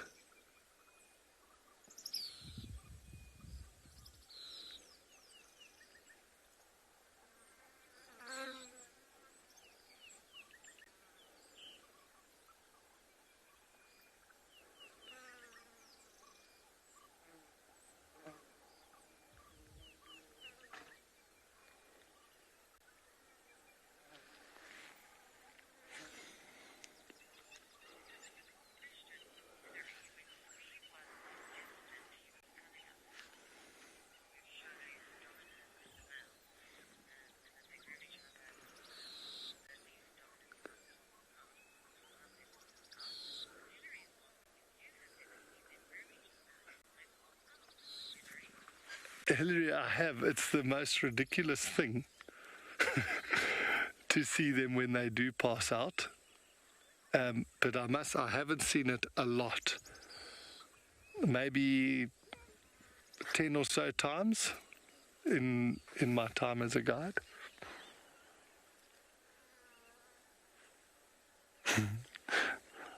We've got one new viewer of WildEarth. Little praying mantis is on the screen.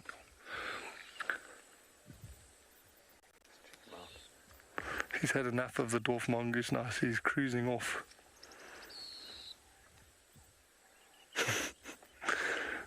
It looked like he was watching.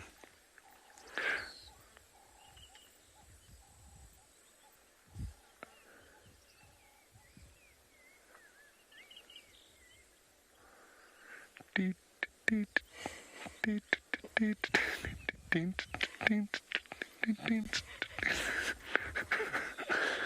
is too funny. So Craig named the spider Frederico the other day. What are we going to call this chap? Or lady? Oh, look at that, eh? I wonder if I should help this mantis back onto a branch, back into El Natural. I've just lost my earpiece for now.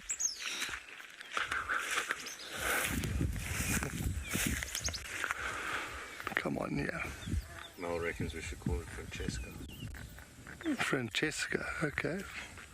Francesca, come on, yeah. Look how cool that is.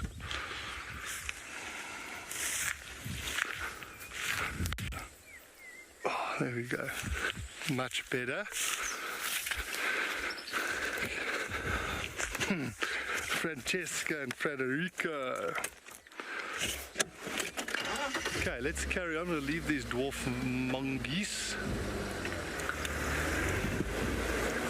Mongoose, mongai. The business of mongoose. And we'll continue.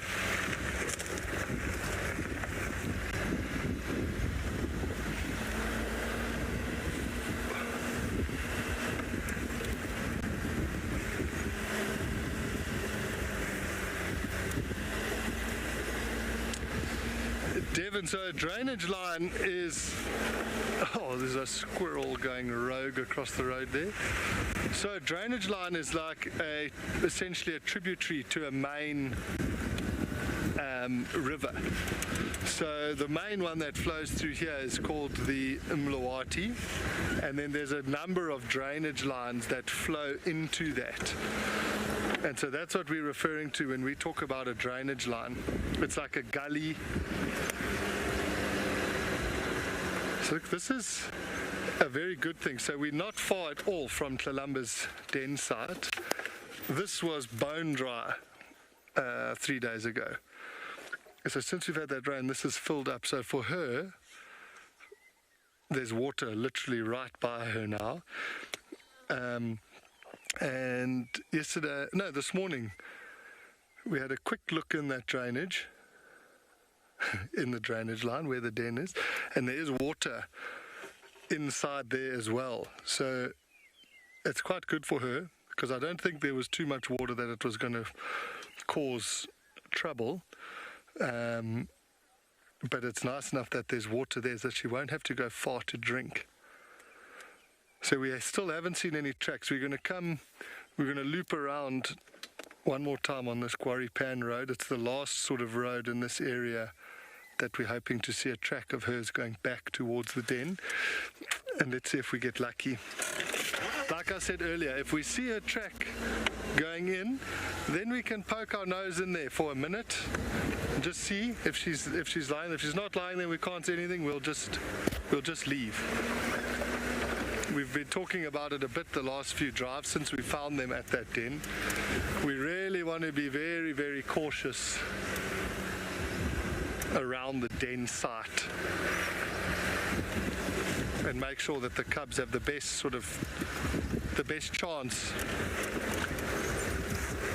to make it. The sun is incredibly bright. My goodness.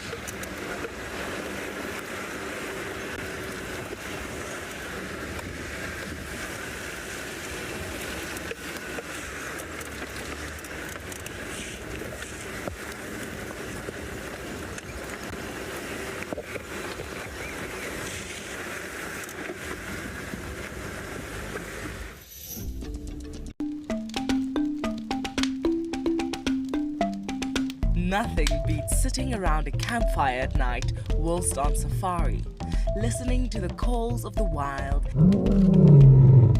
and chatting to your guide. If you sign up to be a WildEarth explorer, then you can enjoy this from the comfort of your home. Imagine hearing bush stories from your favorite WildEarth guide and reliving their highs and lows of a life spent in the wild. Every month, WildEarth explorers will be treated to an exclusive fireside chat, special occasions, hot topics, and deep dives into the WildEarth characters. Everything else is just welling up inside of you, out in nature. You know, some people think I'm weird, but I have an absolute joy. I have a good time. Now, I enjoyed myself thoroughly today. WildEarth explorers, it's in your nature. For those of you who love to join us on safari here on WildEarth, we have some news. This is incredibly exciting. The team have trawled through the archives and found the very best of Safari Live from over the years. Come and disperse the... With locations such as the Masai Mara in Kenya. You can see how close he is from where I am. Tswalu in the Kalahari. It is absolutely incredible.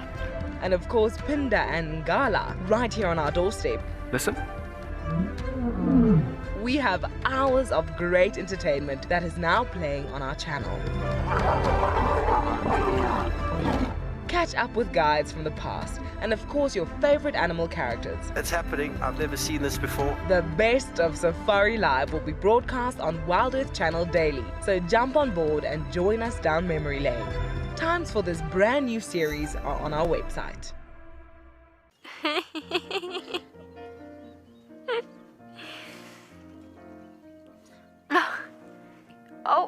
Oh, what are you doing? Are you trying out for the ballet?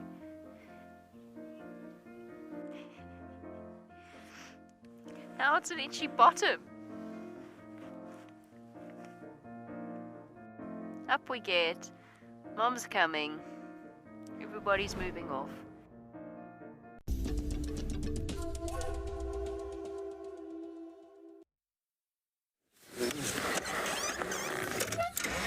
Alright, so we're following a whole bunch of francolins alerting here. There's something moving through these drainages here, and Rexon with us here. I mean, he's pretty much is Juma.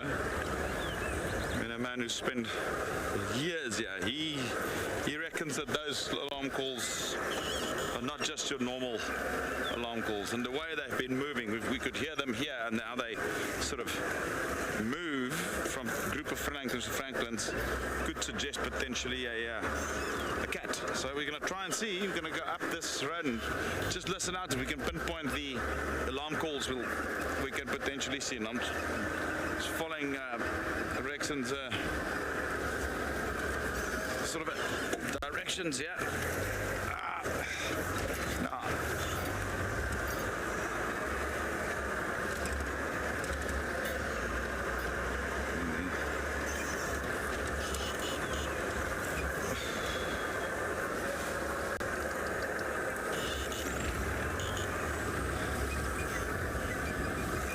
Darkman lover, the leopards by far. All of them. Everyone I've seen, that would be the ones I'm gonna miss the most.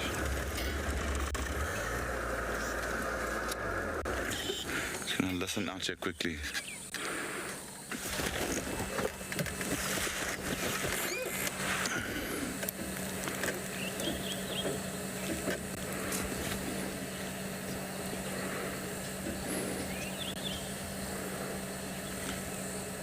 And of course Fred, I'm going to miss Fred a lot.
Doesn't seem to be anything around here.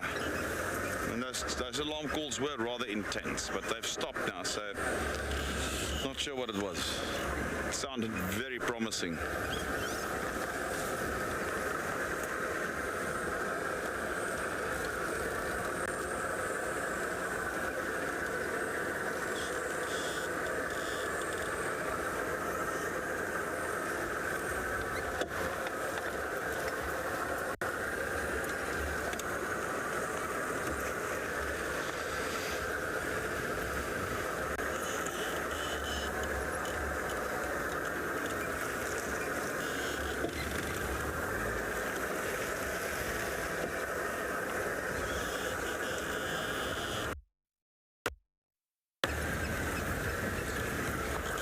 Hi there, Annie. Annie wants to know if Juma has male Nyala. Yes, certainly. Definitely. If we see one, we'll frame it up. I'm actually surprised we haven't seen one yet this drive. They're normally, relatively common, especially along these drainage lines.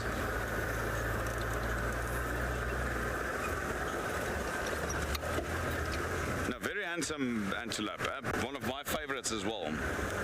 Love Nyala bulls. So we'll be on the lookout for a Nyala bull for you to see, Annie. Right, I might a little bit and see for a stretch.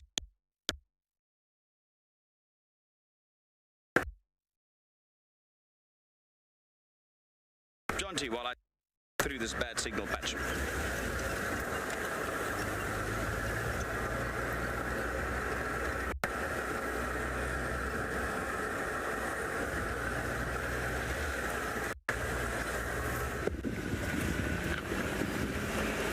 Male and Nyala, they are beautiful. Especially now, we're getting to that golden hour. To see an Nyala in that light would be something. We've checked this road, we didn't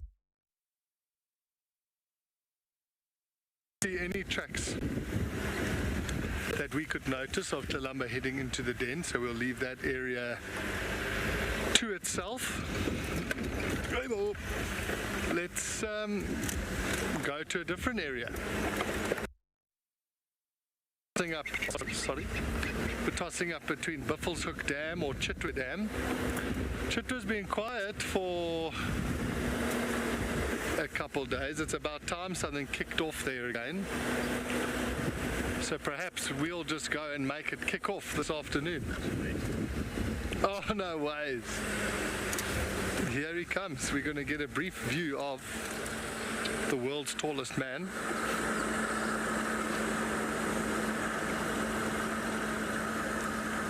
Just discussing our route. Good luck. There's a Nyala up there. He's very serious when the camera's on him. It's so funny. The other thing Don and I was thinking is we're thinking about sneaking around, filming him when he does it.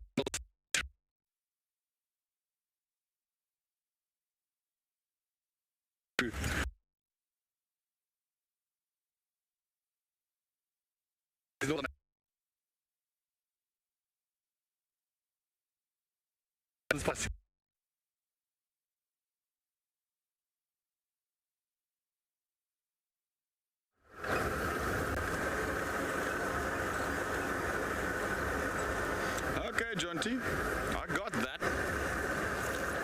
I'd heard him say that now as we passed him.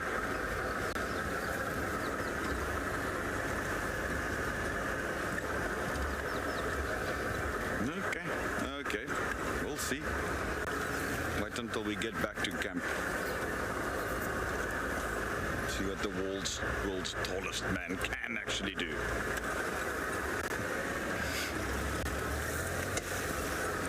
I reckon I can put a terrapin in his bed or something. A BK. Terrapin or like a toad or something. Nah, that's a bit harsh. No, it isn't. He deserves it.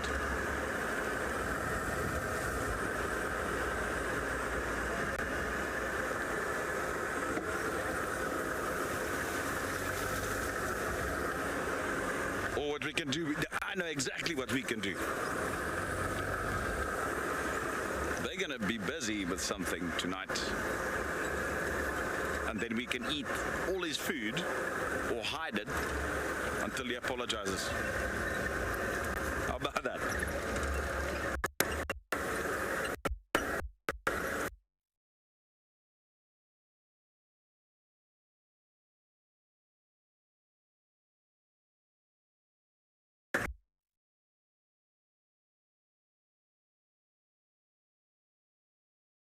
So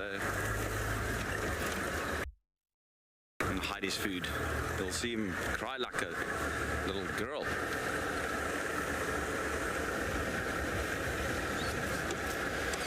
Let's just take a moment here at Buffelshoek Dam and see what's happening here. Always a good idea.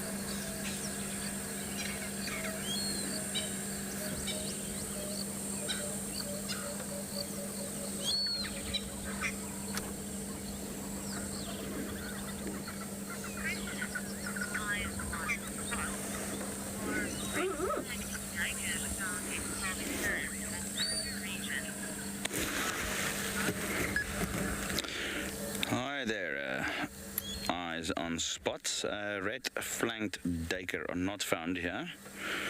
Only duiker found here, the common duiker. And then there's only two other duiker species in South Africa, the red duiker and the blue duiker, which prefers forests. I think the red-flanked duiker is further up in Africa, if I'm not mistaken, in the rainforests further up.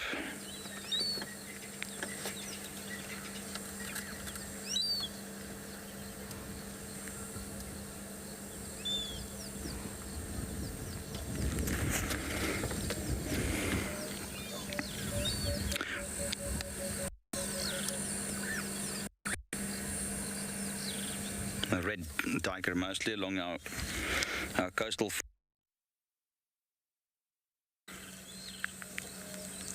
The same with the blue duiker. Tiny, tiny little things. In fact, the blue duiker is our smallest antelope.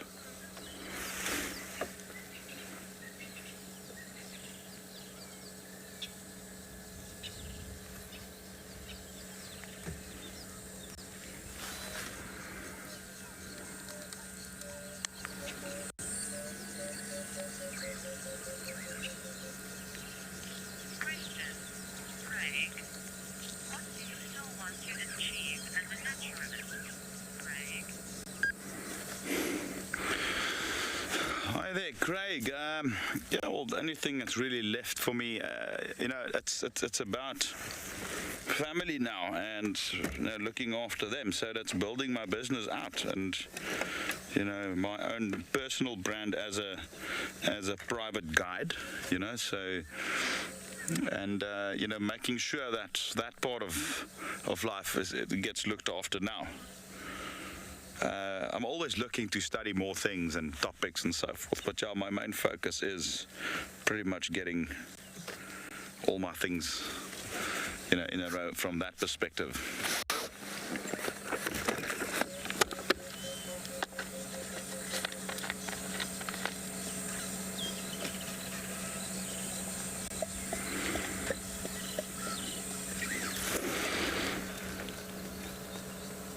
Uncle Beak, eh? I wonder if we can pick up that kingfisher, yeah. Is that a bit too far or not? Well, there's both. Wow, look at that.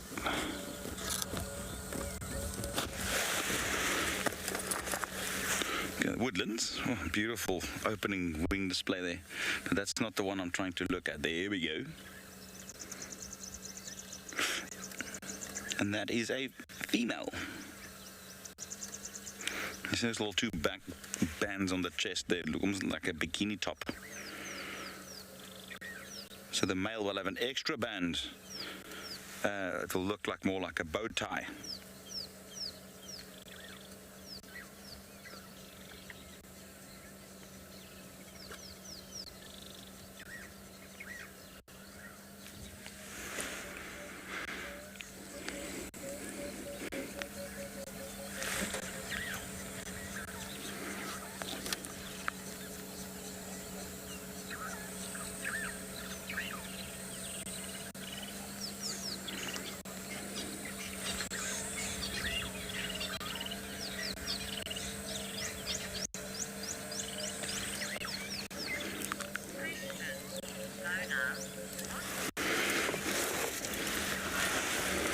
Hi there, Mona. I've never seen that chick, so I don't really know. And I don't have a photo at the moment to show you either.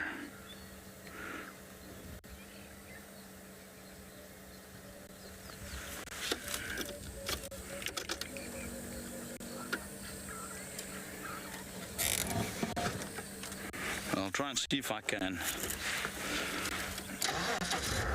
describe it when I get the photo. Right, I want to go on back towards the general direction of where we heard those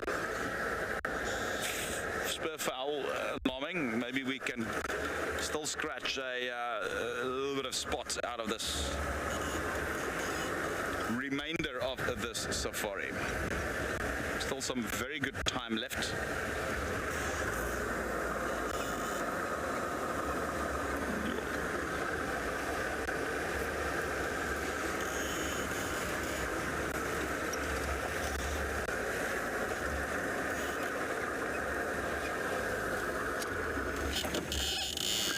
Alright, let's head over to Jonty. He's going to investigate something on the ground, yeah?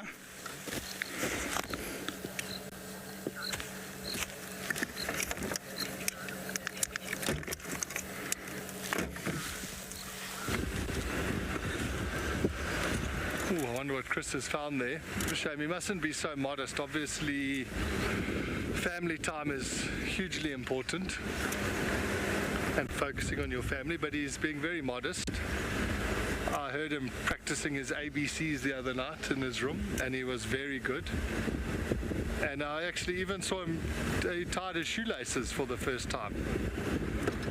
I don't know if you've noticed, Chris wears slip-ons. So he's just reached that stage where he's able to tie the double bow. So he mustn't be so modest about his learning. So we are now on our way to Chitwa. We're going to go check Chitwa Dam and we're going to find something. The Nkahumas were a little bit off of that property for the last few days. I don't know if you remember, but they were on a buffalo kill.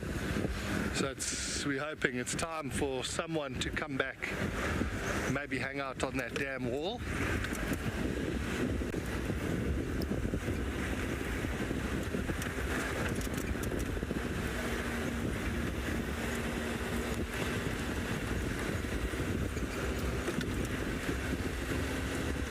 The sun has just started feeling good on us.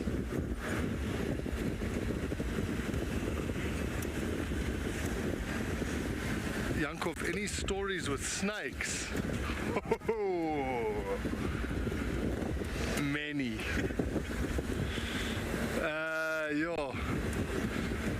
Yeah, so obviously being in the bush for a long time, you end up having encounters of your own, and also just hearing a lot of stories. That's what we all kind of scare each other with, and that's where these snakes get such fierce reputations, but they're actually just so chilled. I'm trying to think of any one particular snake story that's good.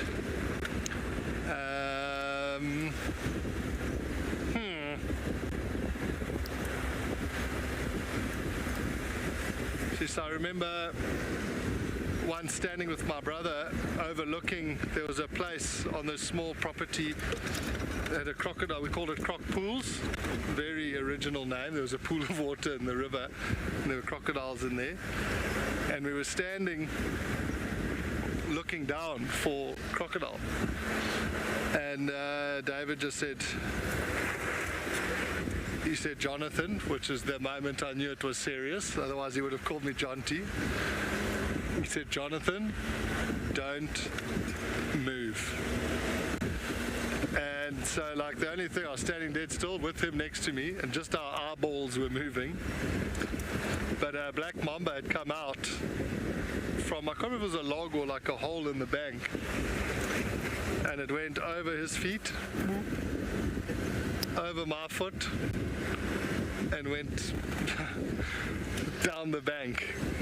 And as its tail went over, we both just like, we just went limp on the bank. It was a huge fright. But that snake's got such a massive reputation in Africa. And like I say, there, it didn't do anything to us, like, it just went past us. But we were definitely 5 randing, 1 randing. I hope you all understand that terminology, because I don't really want to explain. Jeez, look at this impala's side.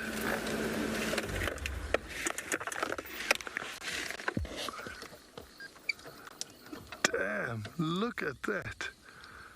So she's obviously survived quite a attack at some stage, or maybe she ran into a stump. It looked like quite a big wound, but it looks quite well healed now.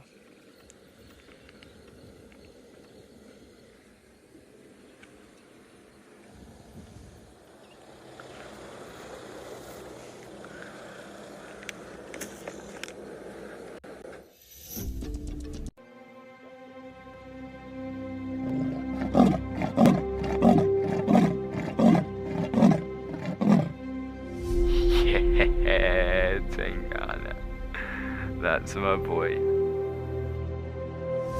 It couldn't be a better morning. This is just too special. Wow, what a way to start off.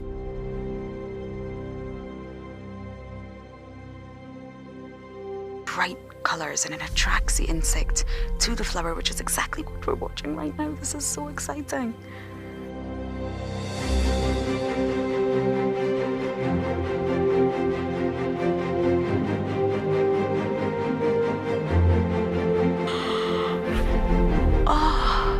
There's 2.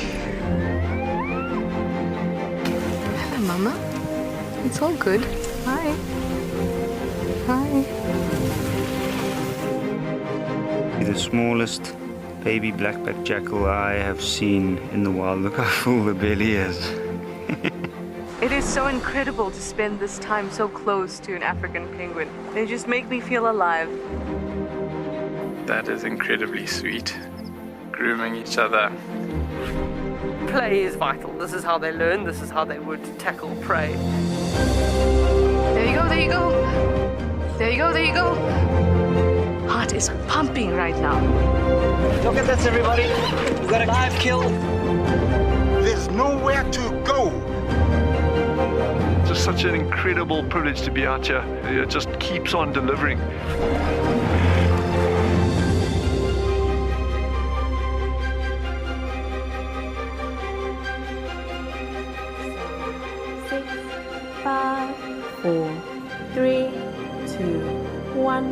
Live.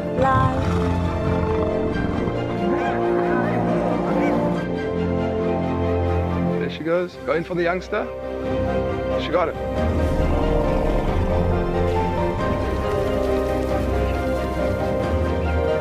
That's what I'm talking about. Look at that. It is insanely good footage.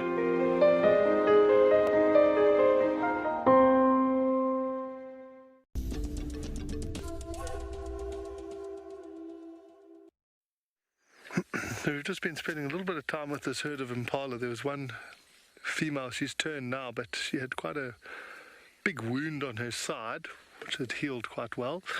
But we're going to leave them and we're going to cross into Chitwa. They'll zoom in.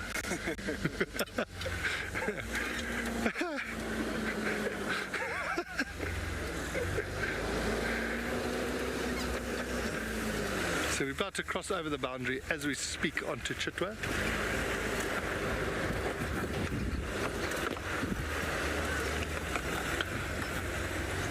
Denny, when she turned the other way, normally if it was a leopard or a lion, you would see where they've tried to grab it on both sides. Not always, but normally you would see claw marks on both sides.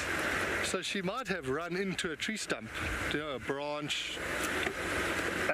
I've seen it happen to a anti-poaching patrol dog running through the grass, and a branch at the wrong angle just goes in and literally just goes perfectly under the skin and just makes a big flap. And that's almost what that looks like to me, but it's obviously up for debate, but that is what it looked like. This is amazing. I've seen a wild dog run straight into a stump, and unfortunately it died. I had a friend who saw a cheetah chasing something, and they looped around a bush one way, expecting to see the cheetah to come at full speed onto the Impala, and it wasn't there. And they thought, geez, maybe it's got one, and went back, and the cheetah, where it had tried to cut through, there was a long, sharp branch, and obviously the cheetah was running well over 100 kilometers an hour, and it just hit it perfectly. It just kebabbed itself. So there's a lot of little things here that they can get lots of cuts and scrapes and broken bones, and sometimes even die. It's not always the predators that actually inflict horrible wounds.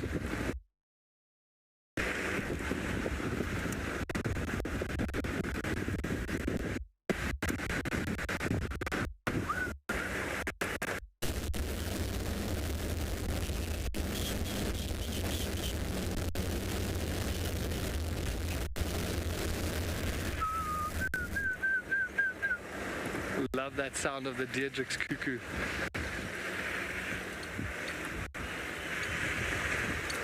So I'm just going to park us on the dam wall for a second, and then I'll announce our presence and see if there's been any updates on Chitwa. When I checked earlier, there had been nothing.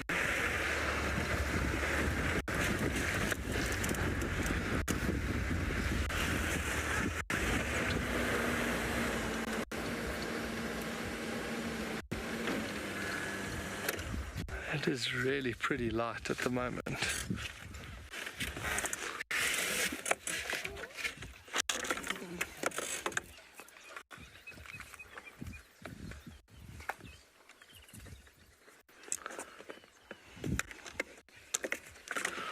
Let's see the moment of truth on the old radio. Good afternoon, stations. Have there been any changes on Chitwa for the last hour and a half?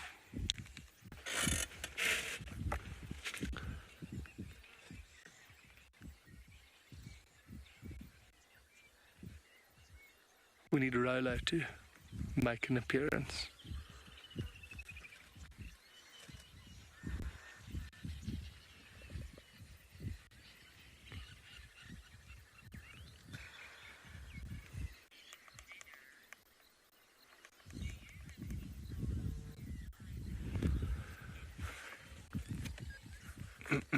NZ I do, but mine are all not anything hardcore. Just normal little bumps and scrapes. I wish I had a scar from it, but I fell off of a horse. Oh, look at this one yawning. Oh no, it's going to be too quick.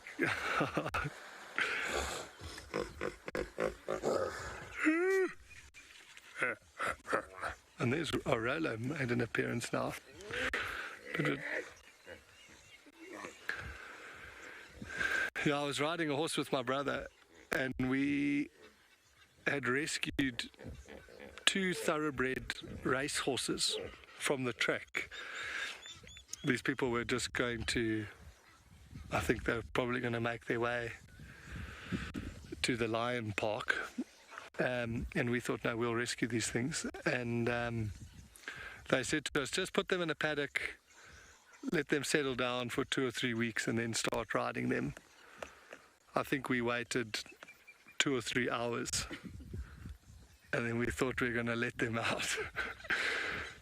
And we were thundering along one of the roads, because my brother, he's a very good horse rider. I'm okay, but he's very, very good. And we were galloping along, and obviously these things were electrically quick. Oh, look at this. And while we were going, my one stirrup snapped. And I went down, and my brother said he just kind of heard this like this gargled sound, and looked back, and there was just a complete plume of dust. And I was still holding on to the horse, to the reins, but he came back and he said, because I'd lost all my air in my body, I was on my hands and knees, just going, and he said, are you okay? I said, no, I'm fine. And I stood up and I said, there's definitely a problem with my wrist. I'd broken my wrist, but that wasn't the problem. I had like slingshot myself onto my hip, on the corner of my hip, and like the top of my bum. And that pain was so horrific. The bruise went halfway up my back and then almost down to my knee. Like a deep purple bruise. But I don't have any scar from that. But sheepers, that was sore.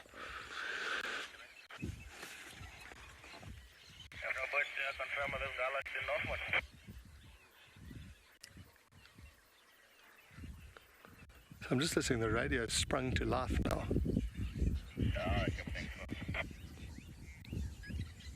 Oh, Chris has found some dwarf mongoose. You're going to go join him.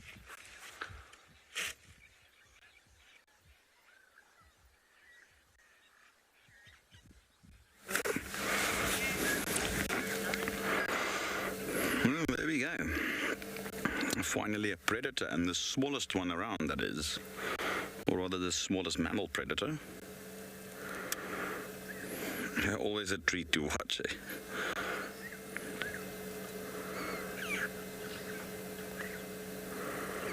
You see, you don't always have to be tall and big like John T. No? Sometimes our small, short specimens can be effective. Look at that.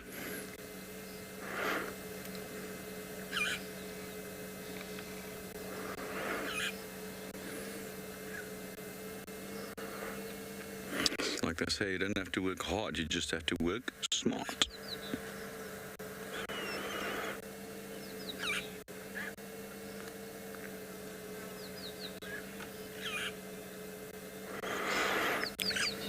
Digging some termites there.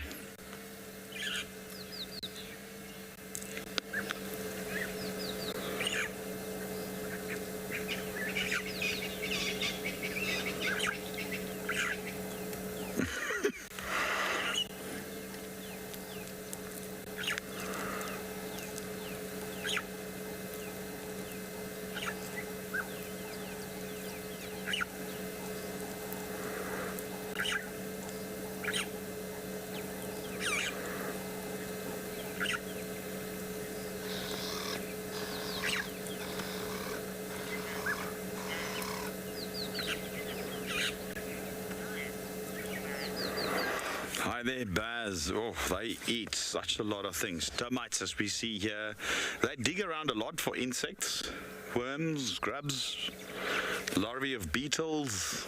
They'll eat small snakes, lizards, eggs. I'm sure if they can find the ground nesting birds, chicks, they'll eat it. Very much anything that they can overpower. Small rodents. I've seen them eat a frog.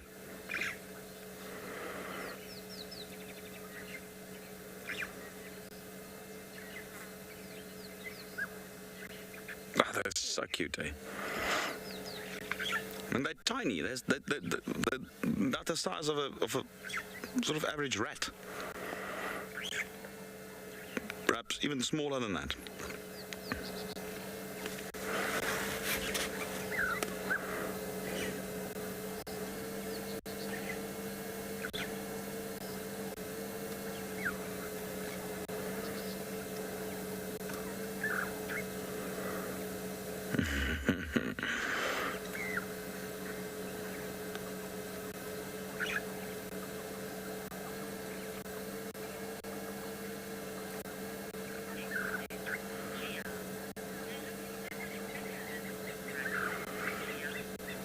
Hi there, Gia. Yes, I mean, I think the screen gives you a bit of an illusion. I mean, they'll fit in the palm of my hand, to put it that way. They're tiny little things.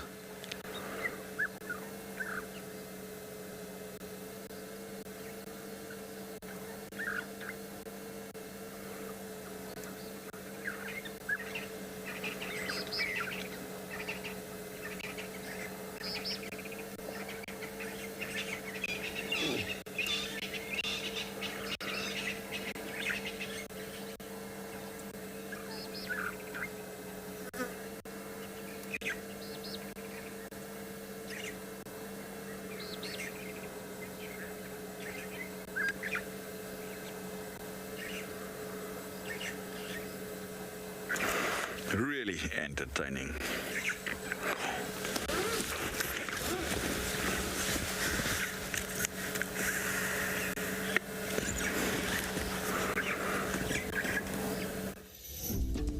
Christmas is coming. The geese are getting fat. The babies are awakening, and it's time for a fireside chat. The reindeers prepare for a global bumble. At Christmas time, they are the kings of the jungle. The chicks are all nestled and snug in their nest. Join us at the fire with a very special guest. Sign up to be a WildEarth explorer and join in the fun.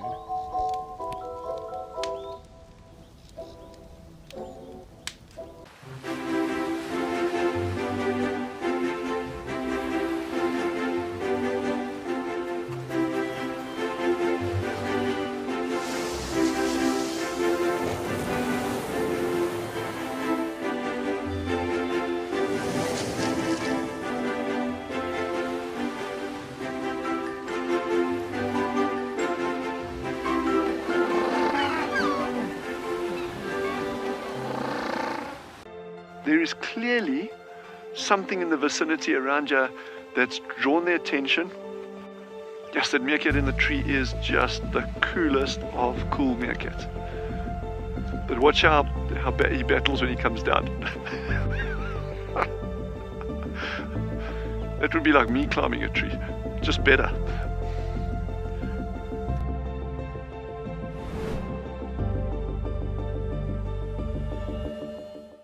Hi, I'm Mike Anderson, and I come to you live every day from Eco Training Pridelands Conservancy in South Africa.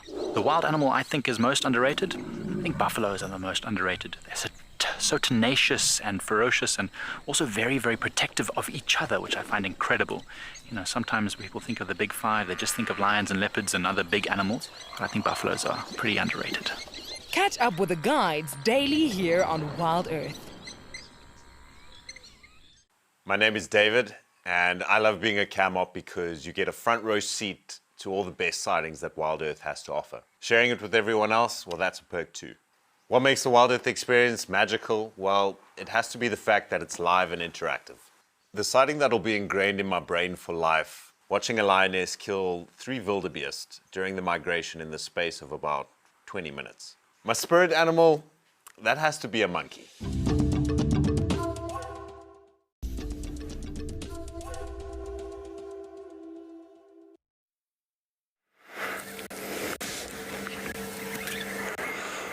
These guys are still digging out some termites there.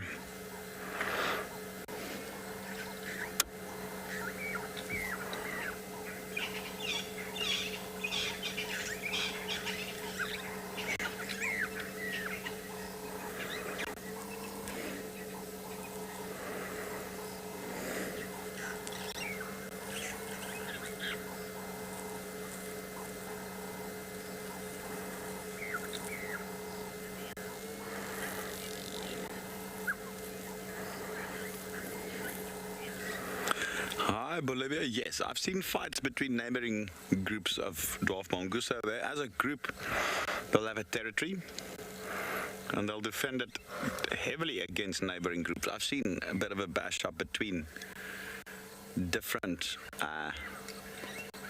neighboring groups. It's quite intense.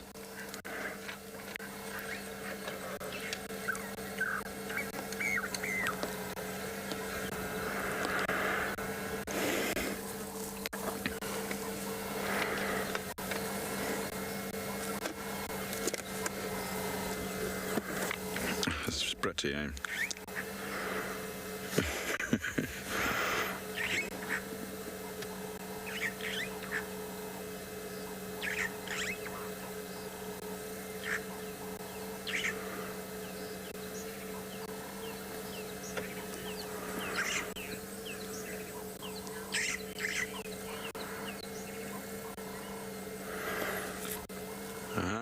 There are GOP. The ones that they live in are usually dead ones, extinct ones. In this case, I don't think they live in that one. I think they're actually after food, yeah. We can clearly see how they dig. I can actually see the alates emerging from there as we speak. There's a woodland kingfisher around, as well as a couple of starlings that are trying to snatch these alates in flight as they come out as well. So horn, but you can every now and then see one or two or three or more alates emerging from there.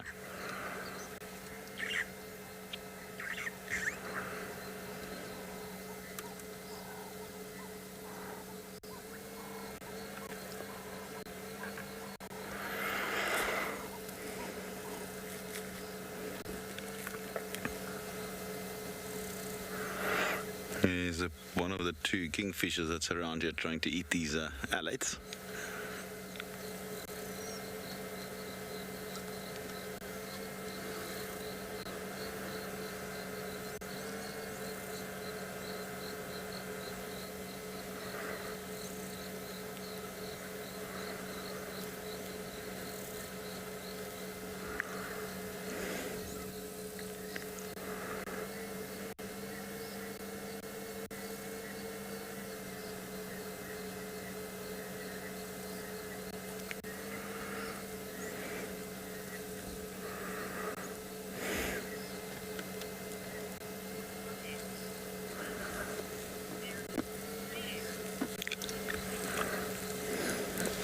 Are they Bella? Yes.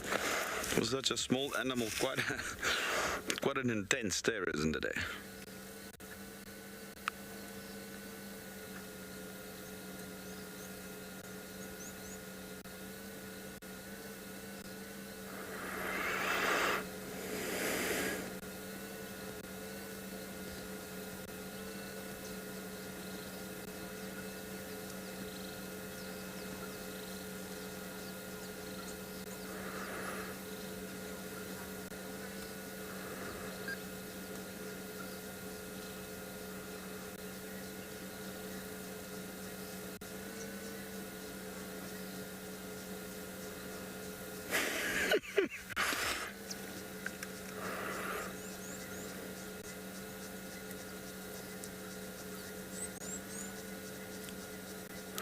You see this mutual grooming or allo grooming, other than helping to clean each other in spaces they can't reach themselves, it also strengthens the bond between the group members. Very tight-knit group.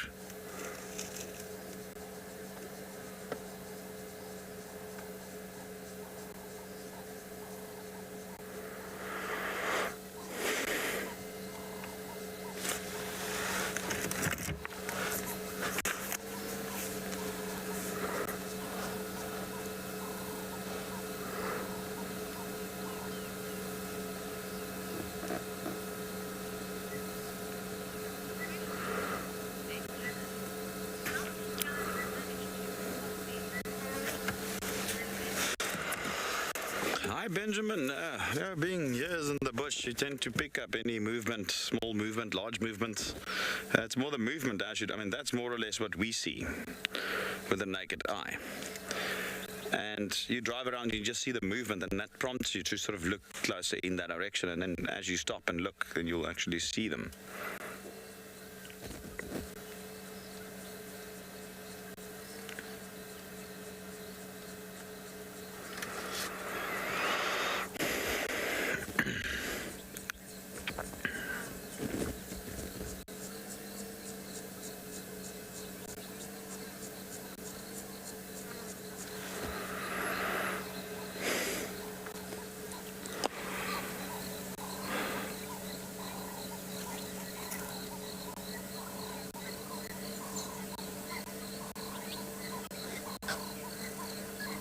Hi, Deborah. Yes, they will have an alpha pair. The female will have the authority, so she will be the leader. And the alpha male will be the only one who mates with me. And then all the other members in the group will help to rear those babies. Very similar to meerkats and wild dogs. Very similar.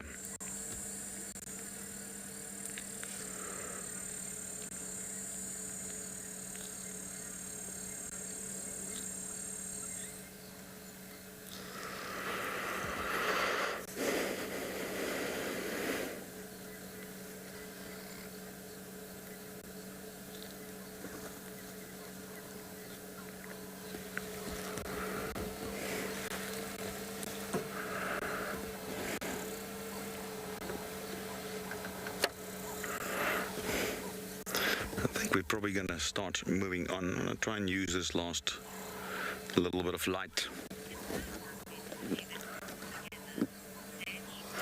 Hi there, Sedge. Says it's very lovely to see them all together. Yes, and for a change they don't run away. And I think we should get about 10 minutes of sun left.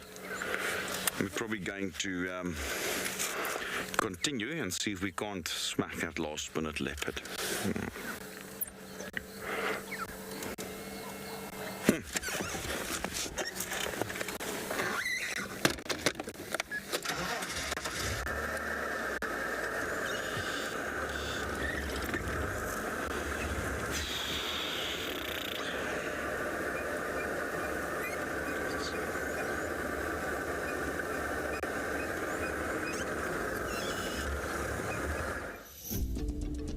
Do you dream of traveling to a far-flung wilderness location where life continues as normal?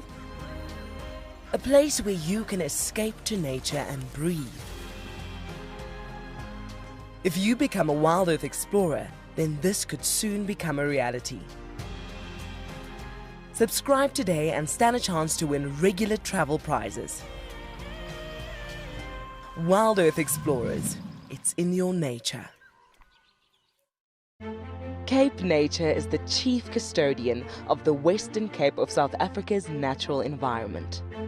This highly successful organization strives to conserve the province's natural heritage to ensure a sustainable future.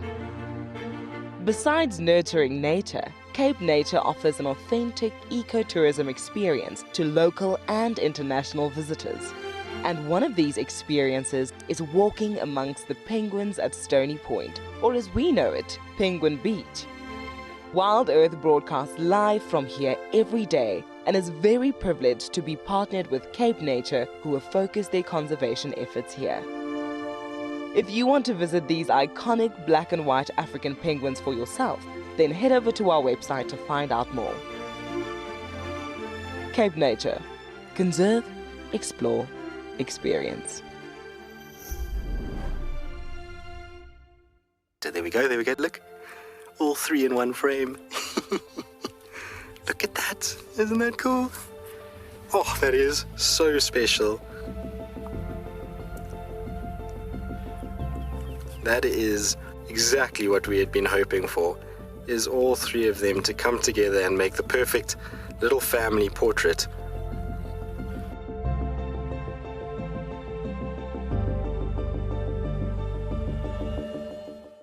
My name is Lauren and I'm currently working in Djuma Private Game Reserve here in South Africa.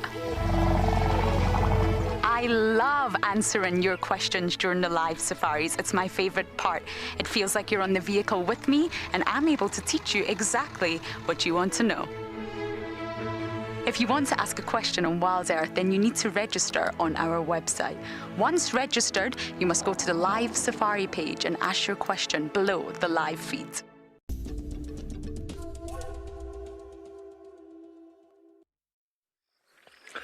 So this is pretty cool. It's another dwarf mongoose colony, but there's just one, and it's busy shouting because on the base of the mountain, look at that, there's a big bird of prey.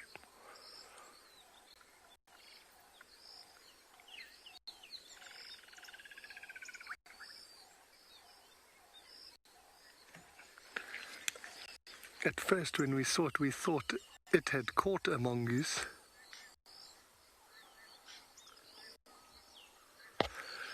There's also a Franklin alarming in front of us, which could also be at this bird.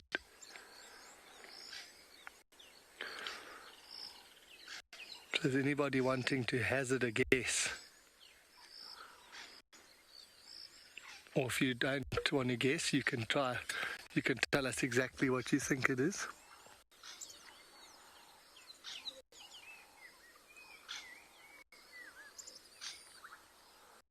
Oh, and there's a Malvafinch in the light. Oh, if it comes back up, yes, it was in that golden patch of light.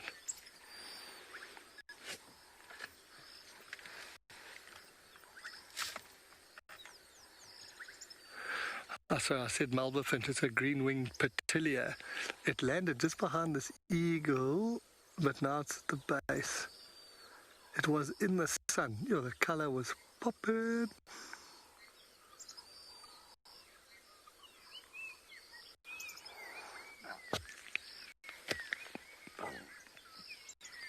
Oh, it just flew away.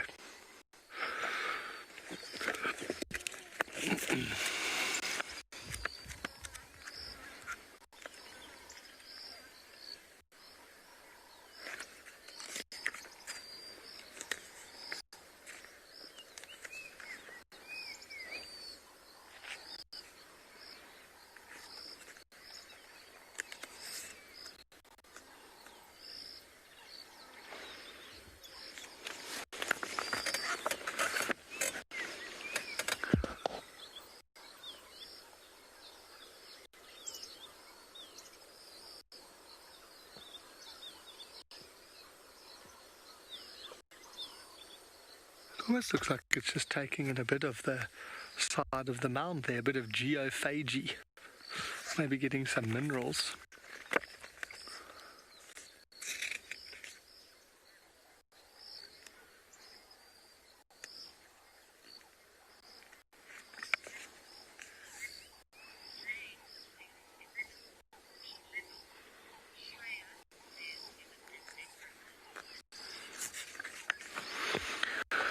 I don't think it's a lesser spotted eagle. I'll wait and see if there's a few more. The lesser spotted eagle, if you see on the legs, they've got what they call the stovepipe. So it almost looks like it's dipped the bottom of its legs in water. And they're very narrow.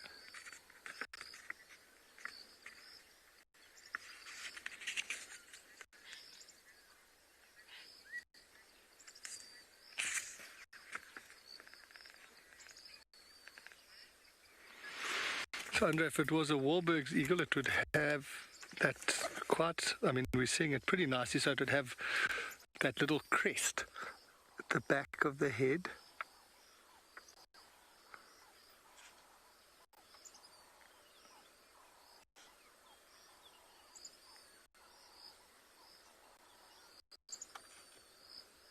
That mongoose also is just looking right at it.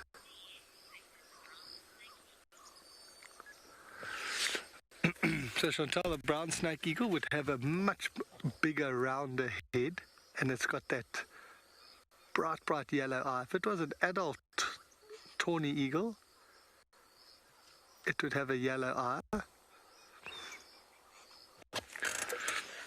So then the thing you must look at is the gape, so that yellow part of the beak that goes towards the bottom of the eye. Tawny eagle, that gape is short, so it kind of goes just level with the eye. The other one that it could have been in what I was looking at is a steppe eagle, but I was looking, steppe eagles have got a bit of barring on the tail. They've got a dark eye and a long gape, and this to me doesn't look like it's got that long gape, and I can't see any barring on the tail, so I'm thinking it's a juvenile, sort of darker, more tawny eagle, because as a juvenile it will have that dark eye.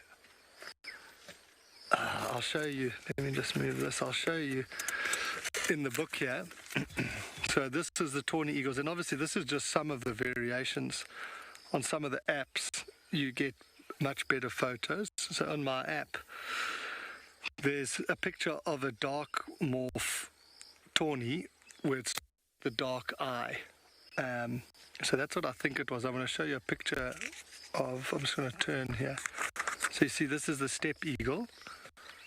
So that barring on the tail is quite pronounced, which this one didn't have, and you can see how long the gape is. See how it goes right past the eye, so it definitely wasn't that. I think it was a juvenile darker morph tawny, but I may be wrong. So if there's someone watching out there who wants to educate me, please go ahead.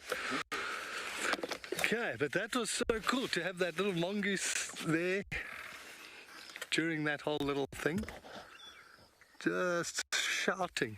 It was interesting to also see it just eating a little bit of soil. Sometimes birds will get a bit of minerals from soil. Well, I think what we need to do, David, is get up onto that open area and have a look at the sunset. I think it's going to be fan-dabby-dozy. It'll be great. It will be great.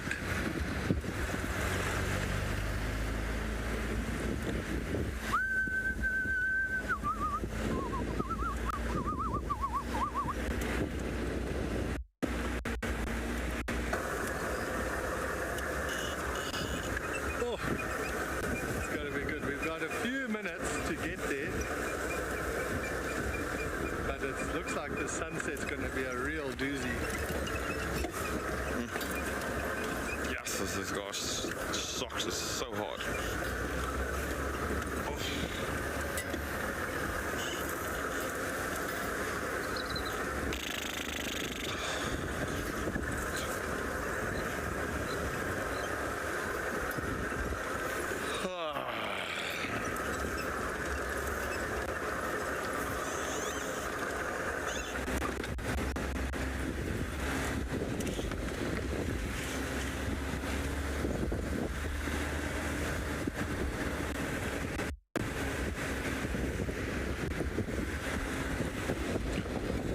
So I saw the other night I tried to get everyone to take a picture of the sunset they were looking at and tag WildEarth. And I only got one tag.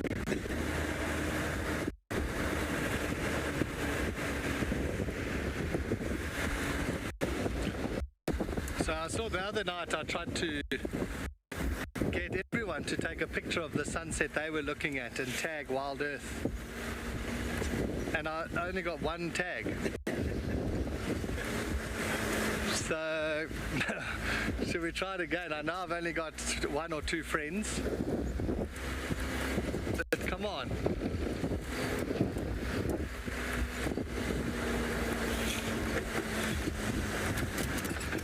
Oh, FC says Chris is searching for the sunset.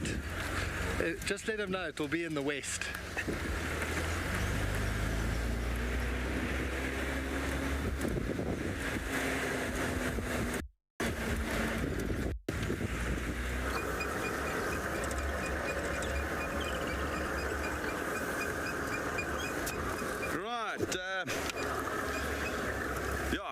It's going to be a fantastic sunset as well. We're going to also try and find a spot to see the sky light up. Maybe head towards Quarantine or something like that. It's like Jonty's full of jokes again this morning, or like this morning, and insulting my learning with the ABCs and things, Jonty. Nice one. Well, I can tell you one thing. BK told me, like, in between segments, Jonty, when he drives around, he puts his sunglasses on and he just wiggles the steering wheel and it just goes like all the time between segments, you know. So, yeah. No, thanks for that, BK. I'm glad we could get that out in the open. So,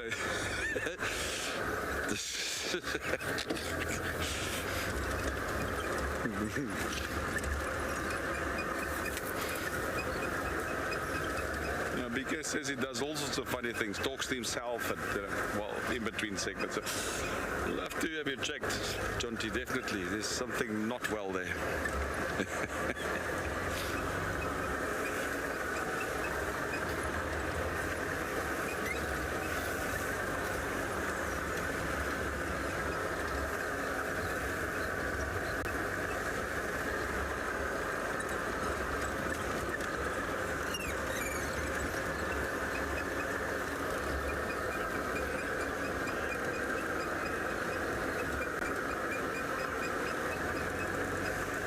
Let's head over to Jonty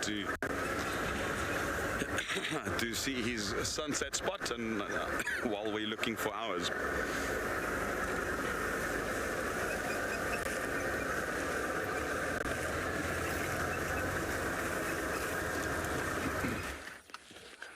Good luck, Chris. Hopefully you do find it. But that is looking so good.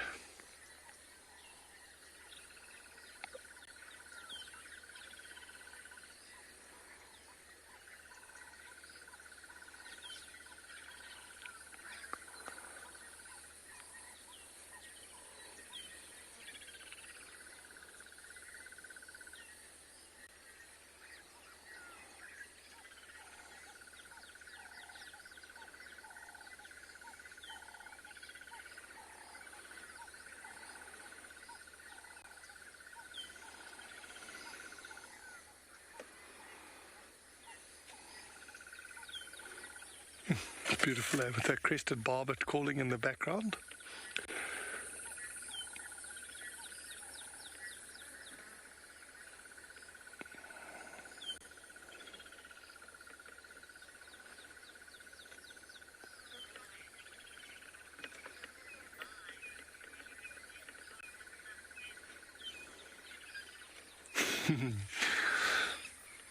Thanks, Nicole. What are you feeling? It does look spectacular.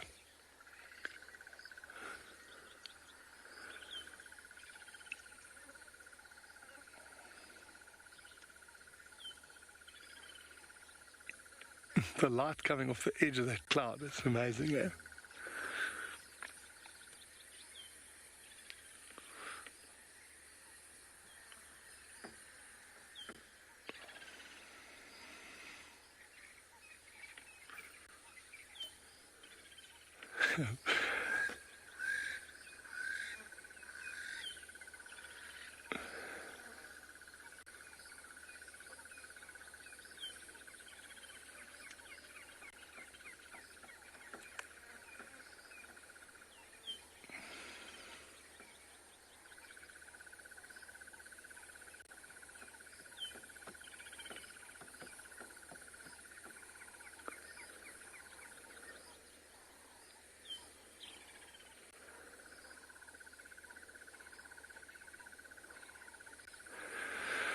This is normally a great part of any safari drive. You'd be stopped now with the whole sort of table of snacks, whatever sort of refreshment drink you want to have, discussing the day's drives, maybe cracking out a few stories, and just relaxing and just taking in this whole epic experience that is a safari trip.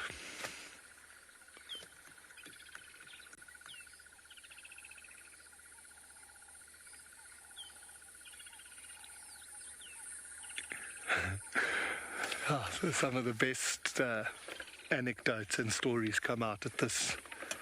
There's sort of two times. It's the sundowner. That's often where guides' tongues start flowing. And then around the fire after dinner.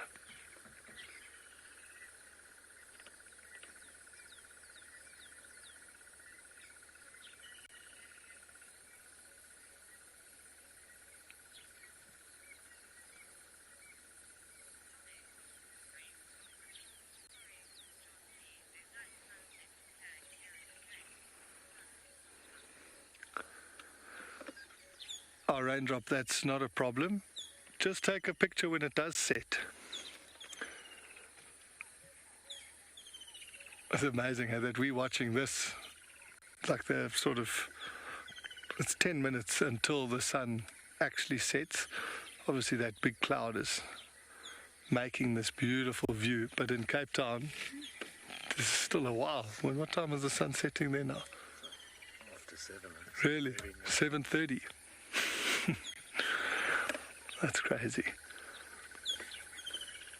Yeah, Africa hasn't quite got onto the daylight saving concept. It would create chaos.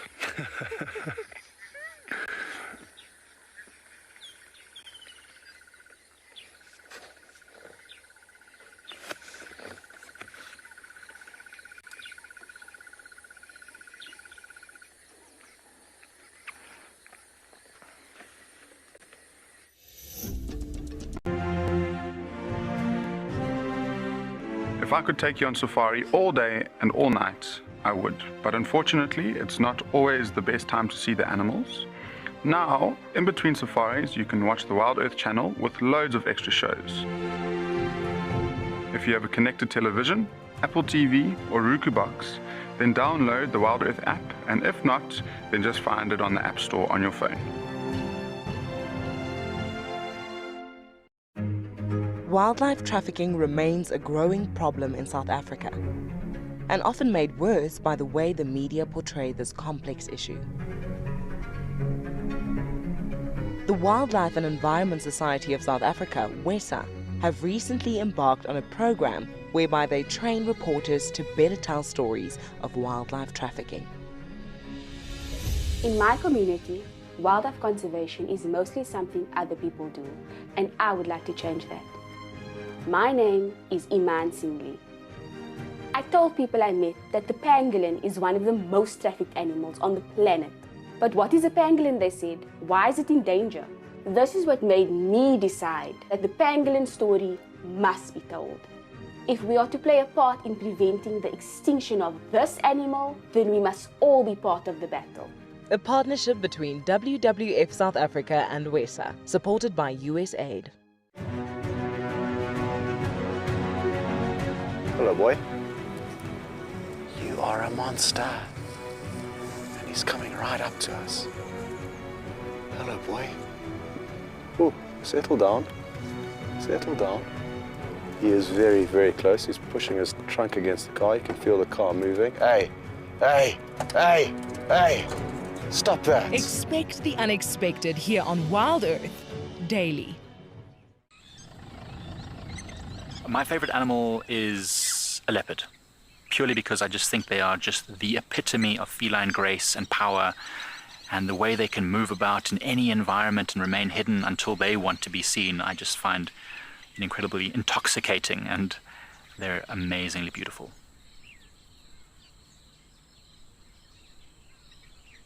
Catch up with the guides daily here on WildEarth.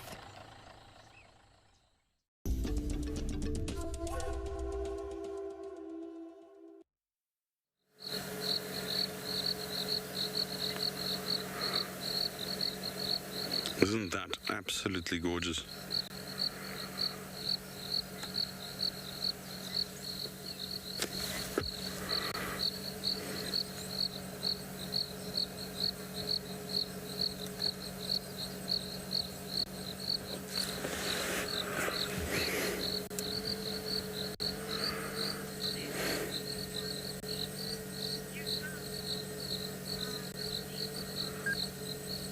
Hi there, art piece. An art piece is delighted that we've found gold.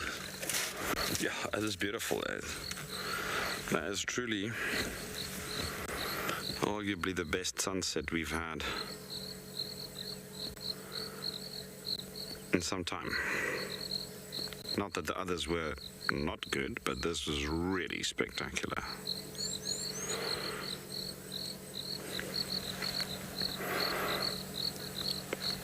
It's like looking through the Hubble telescope into those nebulas that it's photographed in space.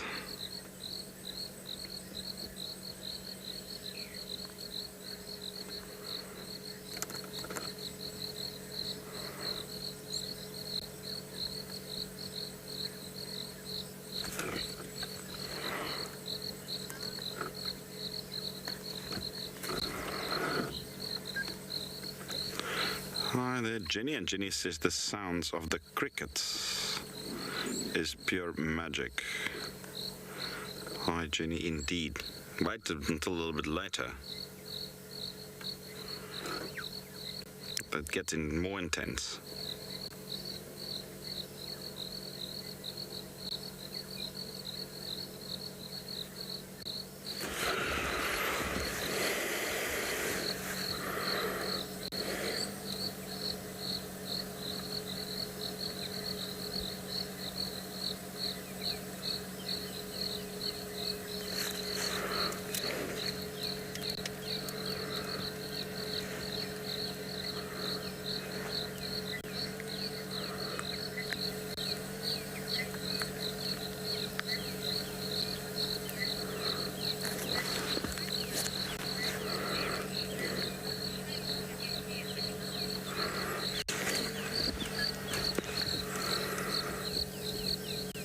Hi there, little Mary. Oh, let's play around and see.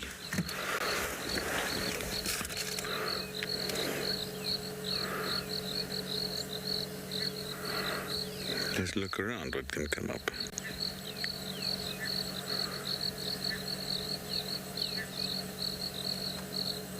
Tell me what you see, if you do see something.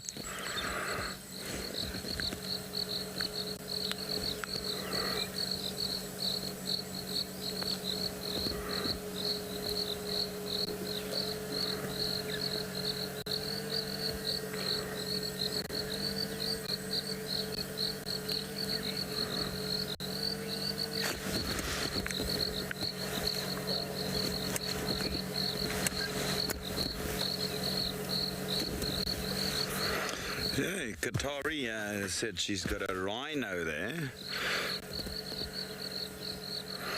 And I think I've got a meerkat. That middle one looks just like a meerkat looking away.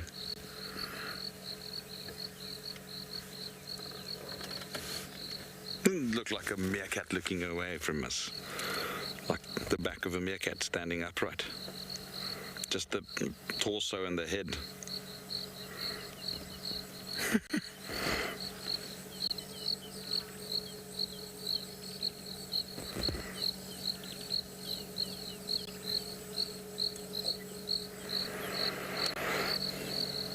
Now it looks like a man, side profile of a man looking up.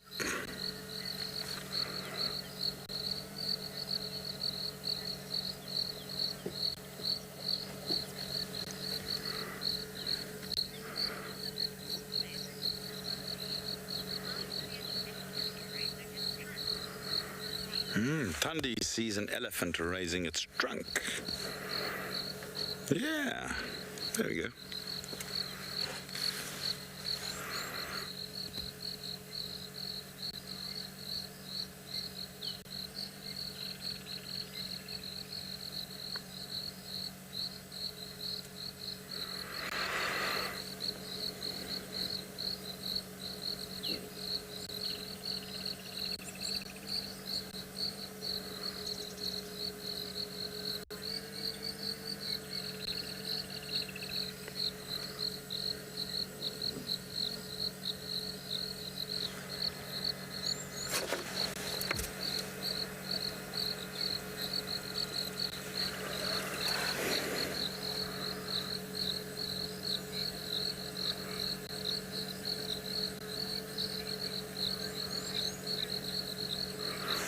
Joyce, hi Joyce. Yes, this is the perfect sunset to end my shift, my drive.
raindrop. Says beautiful brush strokes in this sunset painting.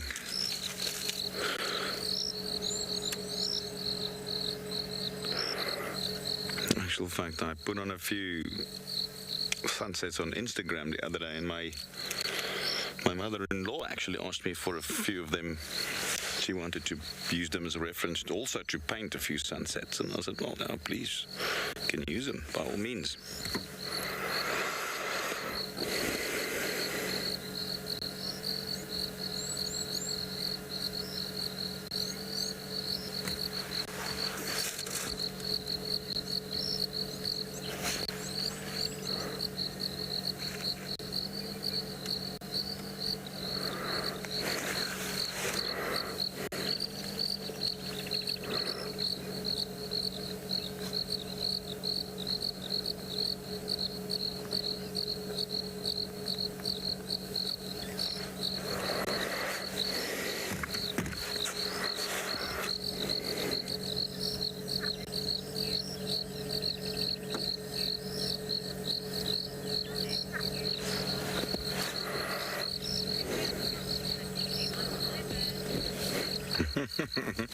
Hello, Barbara. Yeah, fingers crossed, eh?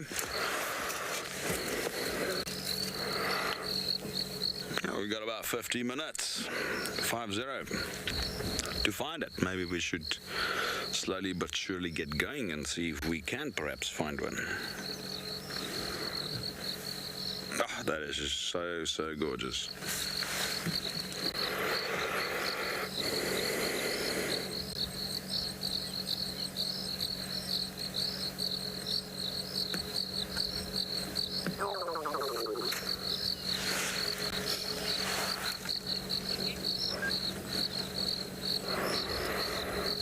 I reckon that is what we're going to do. We're going to head out and see if we can find that last minute end of shift leopard.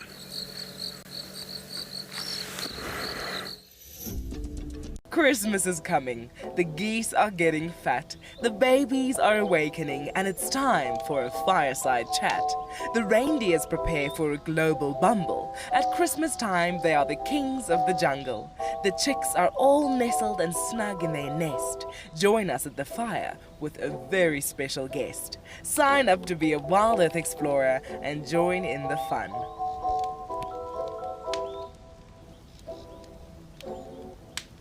BirdLife South Africa, our country's only dedicated bird conservation organization. They have been very successful in a number of areas, including the conservation of more than 150,000 hectares of grasslands and estuary habitat, saving thousands of albatrosses in trawl and longline fishing, and training community bird guides as ambassadors for nature in rural areas. Celebrating their official 25th anniversary, they are sharing 25 of their top success stories across their social media platforms. BirdLife South Africa is currently striving towards the conservation of 132 bird species that are heading for extinction. If we conserve birds, we will protect other biodiversity and important habitats that provide clean water and clean air for humans.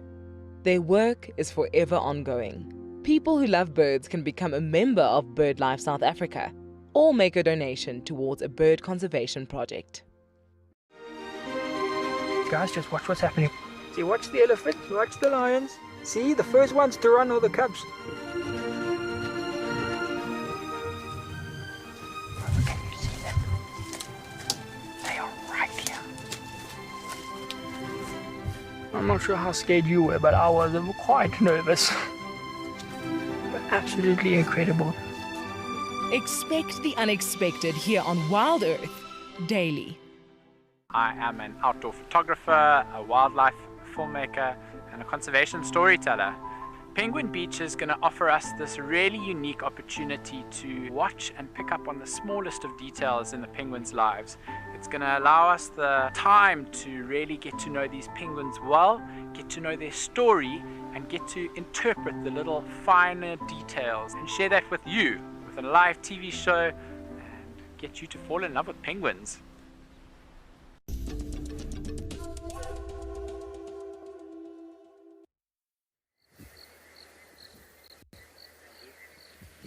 Back live. Oh, he stayed with. Okay.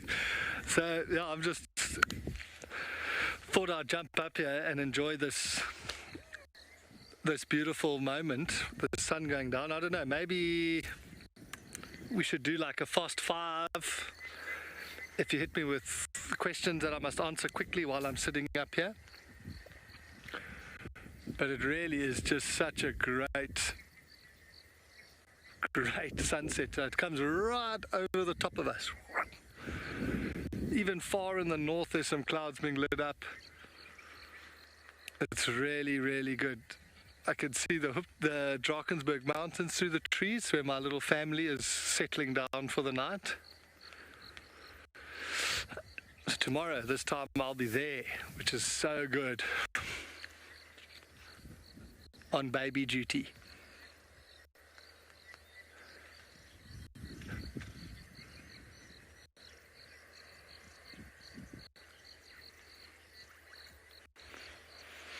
I should have maybe brought the earpiece with me. But she said it'll take a while, but she will get on. Oh, perfect. So FC just saying that they'll start feeding through questions as they come. It's really cool. There's also a herd of Impala running through the open area here. I got to tell you, a leopard needs to come lie on here. I wonder if one has even walked up here.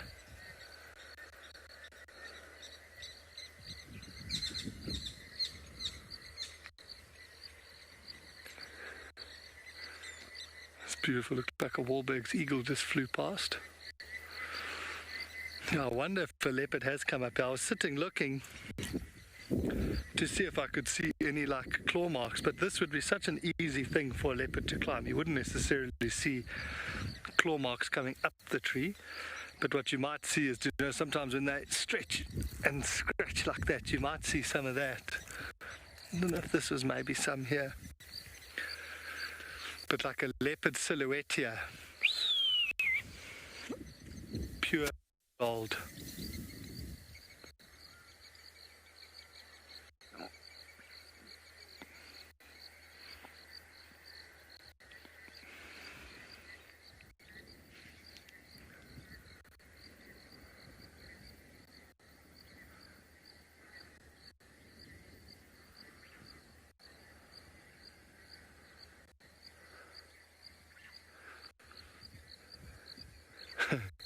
Chris was saying, looking for shapes in the clouds. That almost looks like a, I don't know, a dog lying on its back. Right, Dante, you got the questions coming, but you don't have to be quick. Oh, okay. Fire away. So Davy, normally I have a radio with the earpiece, but I decided to go rogue and not have that with me. So Davy's going to relay whatever questions are coming through.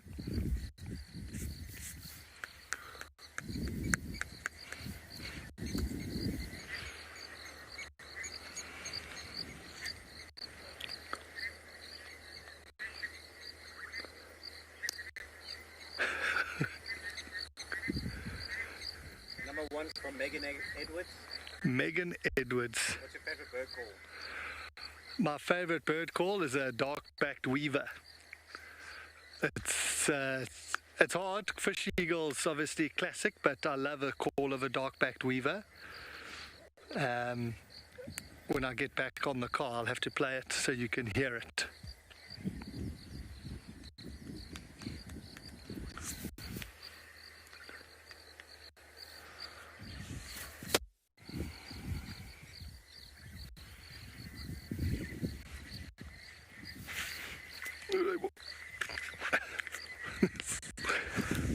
I definitely don't want to come pop there. Question from Warboy. When did you get Christmas? Warboy, yeah, there's too many jokes that have just flooded into my head. But I actually haven't got anything for Chris yet. I might have to, when I get back into town, I might have to organise him something.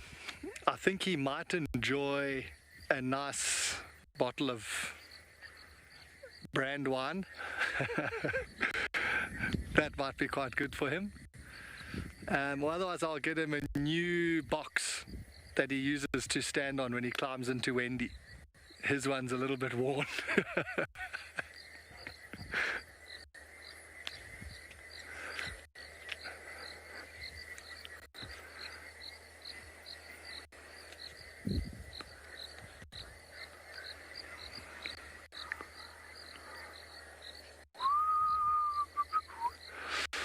It feels slightly like an interrogation now. I'm ruining this idea. Okay, Granny Baboon's asking. I don't know if it's baboon or babu, but how much will you miss Juma? I hope it's Granny Baboon. No, I miss it a lot. It's very cool, and we get to come out here and hang out with very cool people. And obviously look for these animals that have become characters on the show, so it's always nice to catch up with them, and hopefully it won't be too long before I'm back again. But yeah, I will miss it, but not that much, because I'd much rather be at home for Christmas with the family. But I can always tune in and see what's happening.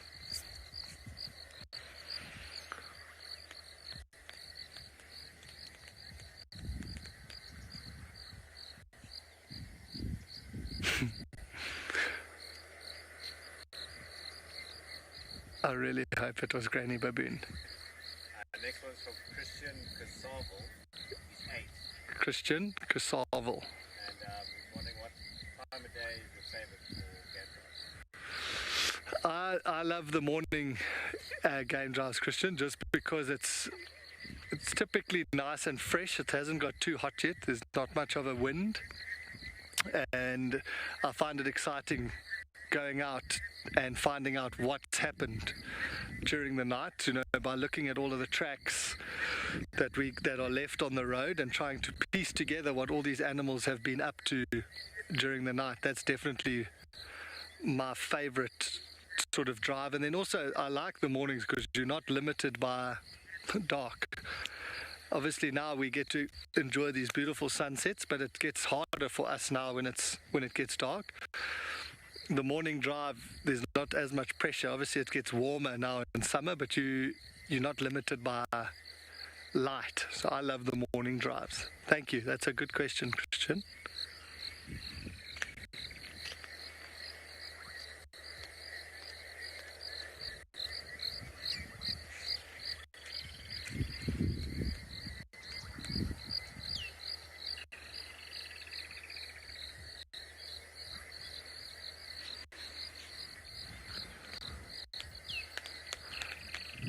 Next one's from Sandy Spring. Sandy Spring.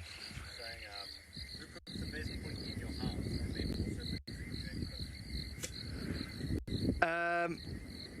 the best potjie in the house, that's me. Sorry, Rex. I'm hoping she's busy putting the babies down. She might not hear that. And your Chris would actually be tough competition. Chris has got, he's Afrikaans. That heritage, they've got sneaky little secret recipes that they hold on to. So I think Chris could be a dangerous competitor for the old potjie competition. And there's only one way to settle it, which I'm happy to do. The great potjie off.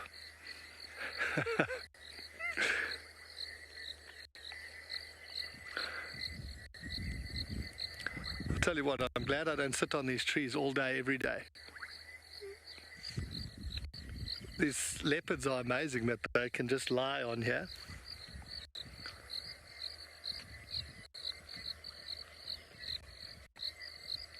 It's quite hard on the old bottom. Last question from Eyes on Spot. Eyes on Spot. What tree are you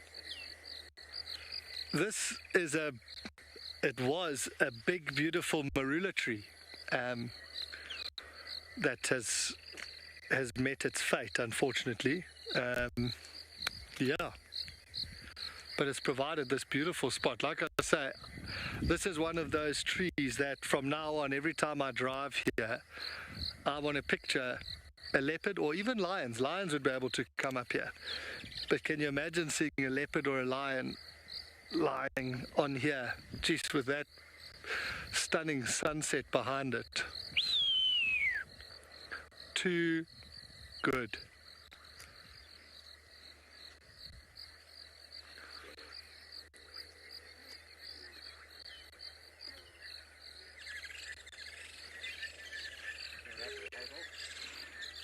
Okay, so I'm going to try and get out of the tree after the camera's off so I don't fall out.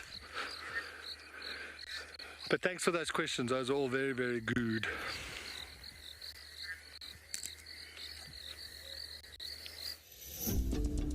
When on safari, there is nothing better than an evening spent under the stars chatting around a fire, with the sounds of the wild all around you. If you sign up to be a WildEarth Explorer, you can build your own memories by joining our guides for regular fireside chats. Subscription payments can be made by PayPal, credit card, and now bank transfer. WildEarth Explorers, it's in your nature. For those of you who love to join us on safari here on WildEarth, we have some news. This is incredibly exciting.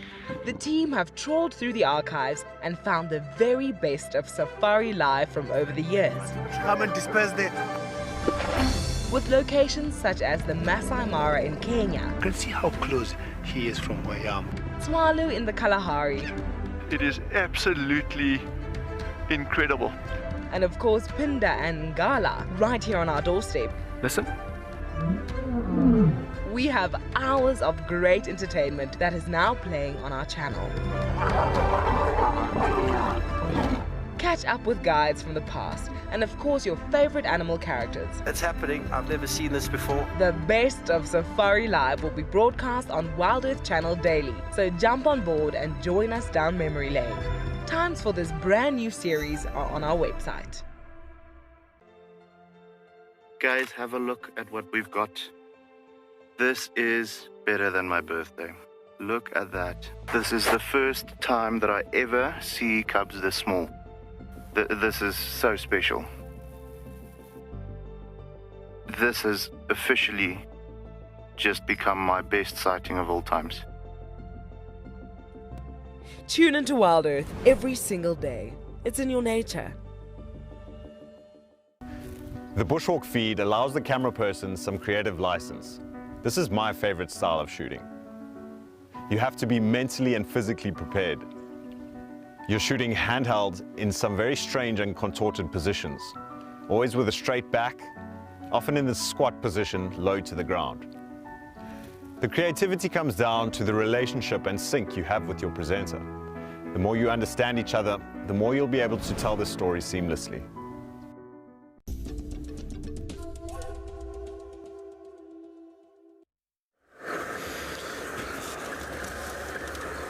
Driving Triple M, checking if there's anything coming in or out. Last minute lock leopard, crossing fingers. Oh, by the way, Jonty is 100% right. I do make a killer potjie. It's sort of like one of my trademarks. So those of you who knows me personally and have experienced some of my potjies will know that. I take a lot of pride and effort when I do make my potjies. And I have won a few competitions as well. So I'm the local champ when it comes to potjies. Yeah. Somebody told me once that I'm not really vain, but anyway. Yeah, it's giving me an idea. I'm definitely going to stir up a few of those when I'm on holiday.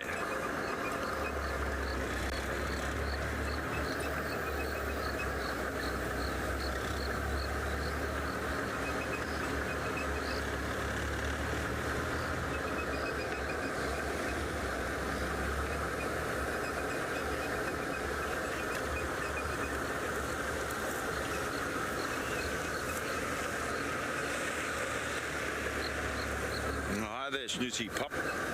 Wants to know about the marula fruits. When will they be at its best? But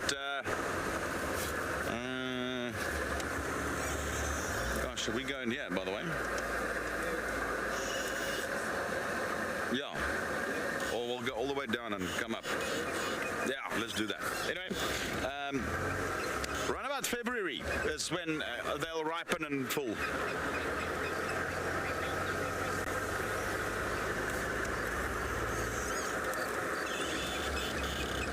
It's roughly, yeah, it's about February, March, February.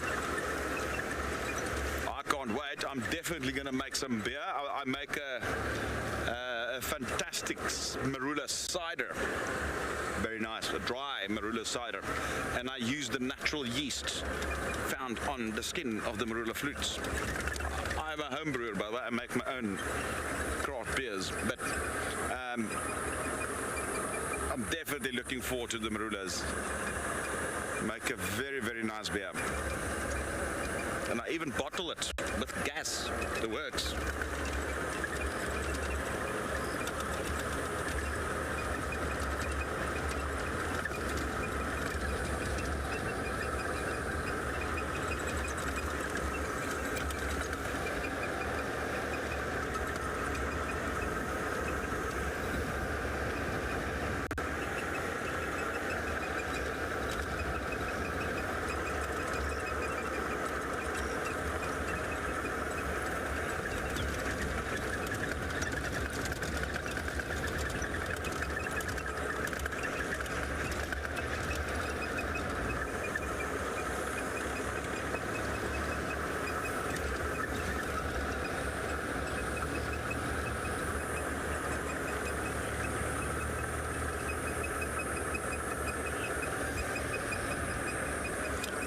Gimli. And Gimli wants to know what is a potjie. Okay, potjie means a small pot, if you translate it, but it's never really small.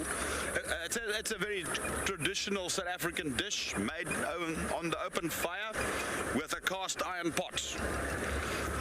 And you know, you can do a lot, but it's a very cultural way of doing it. Traditional way is to, you know, have your layer of meat, sort of whatever you choose. It could be anything: lamb, beef, chicken, whatever. Just fry it a little bit, and you develop your own little sauces and spices in there, and then you pack layers of vegetables. Put the lid on, slow coals, and let it.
Just an apology for losing us there, and these things do happen.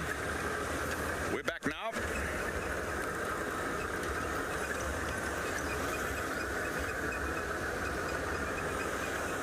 And we are slowly pointing back northwards towards camp. Chosen a nice little route here that we think could produce a leopard. Well, if not, you know what? I have seen so many leopards in this shift. We've really been blessed with leopard sightings. Would have loved to have seen a little bit more lions. And obviously I missed out on the wild dogs when they were here.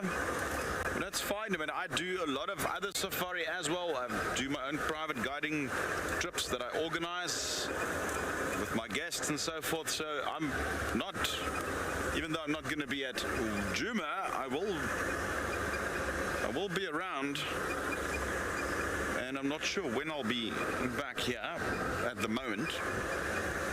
I'm just only going to focus now on my holiday, and early January I will be working hard to set up the rest of the year's schedules, obviously depending on bookings and so forth, but so I will be out on safari, so I'll get my dogs somewhere.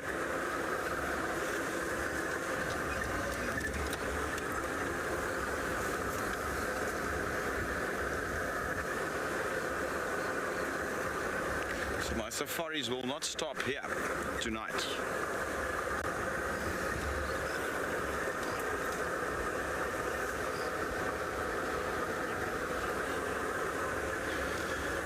Alright, well, let's continue. Let's see if our last minute luck's gonna hold.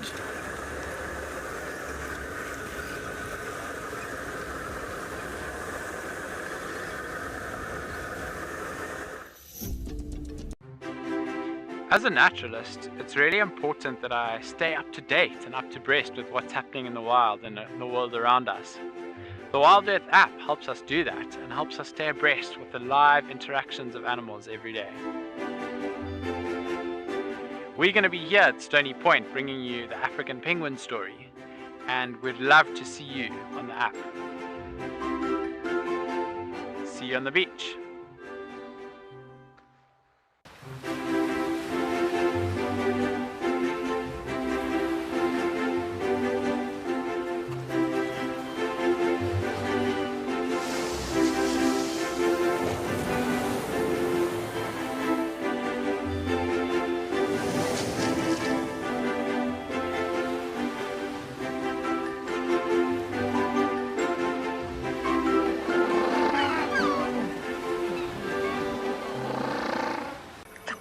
The little one is up and about. Certainly hasn't had enough milk at this age. No amount of milk is enough. Oh, Corky. Too sweet. Oh, look at this.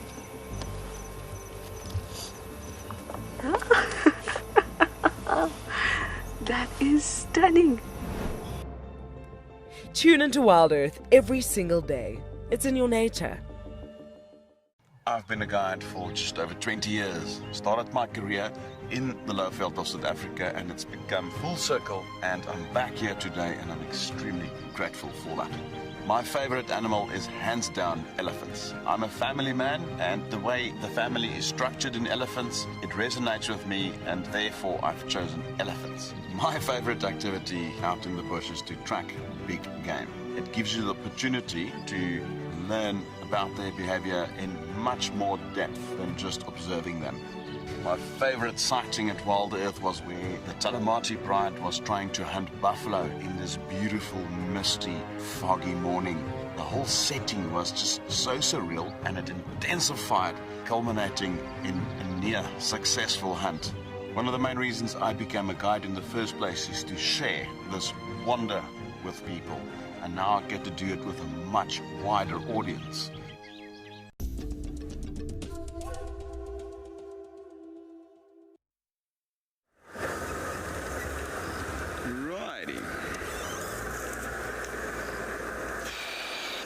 Which one, guys? Where? This will go all the way down back there.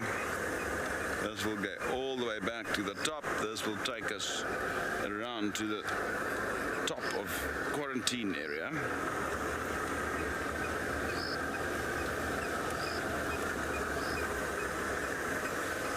Well, I guess any road is as good as another. Eh? You just never know where these things are going to rock up.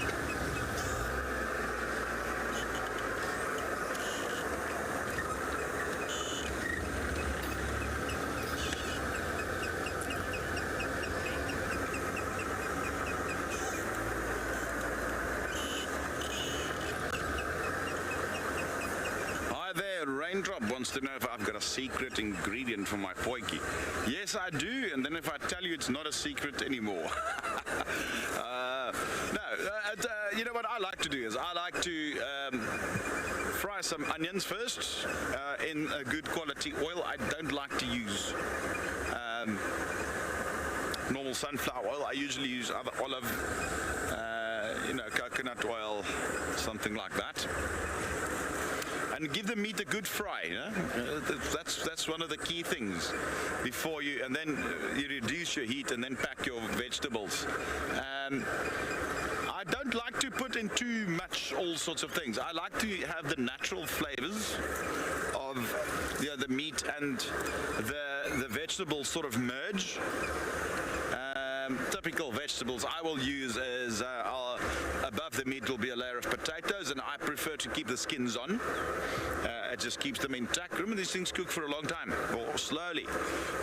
On top of that, some big bit of something green like baby marrows or baby gems works very well. And then some big mushrooms on top. But I mean, you can experiment with a whole lot of things there. And then I add something to create a bit of a sauce. Red wine, a bit of garlic. You know, that helps to create some flavor as well. I like to do, especially if it's like a red meat potjie, then definitely red wine and a bit of garlic works a charm. One thing, if you want to make a killer oxtail potjie, is red wine and dark chocolate.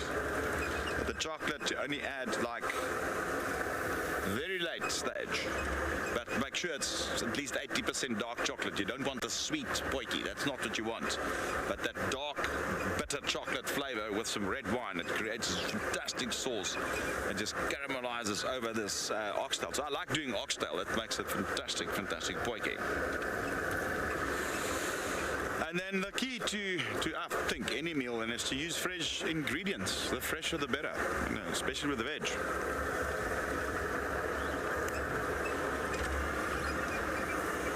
But there's so many different types you can do. Curries, I mean.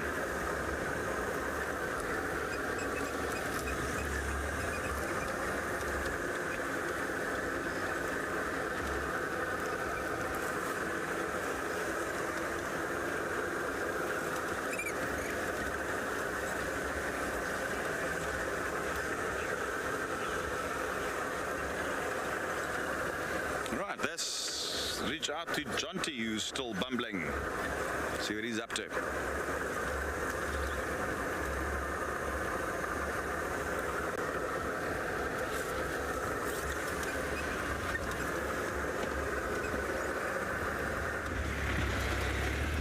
Oh, I'd expect nothing less from old Christoffel.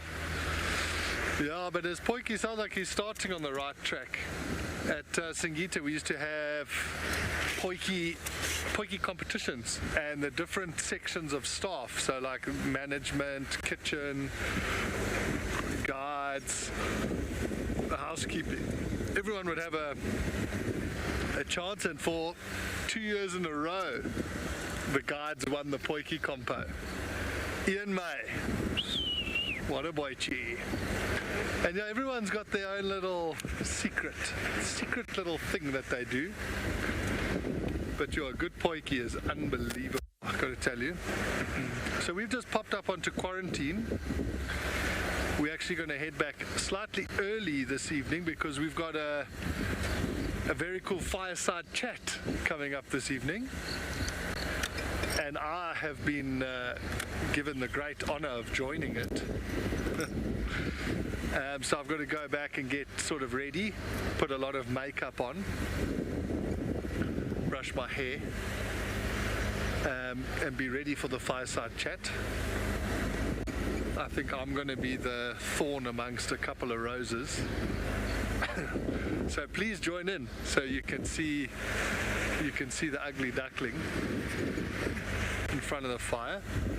We just thought we'd come and have one little check along quarantine and see if there was any bit of luck we could have here. It's been a while since we've had dark mane lying up here.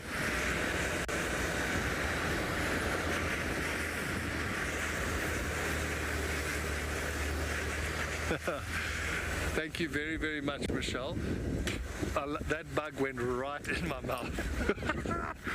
Whoa, that thing went almost down my throat.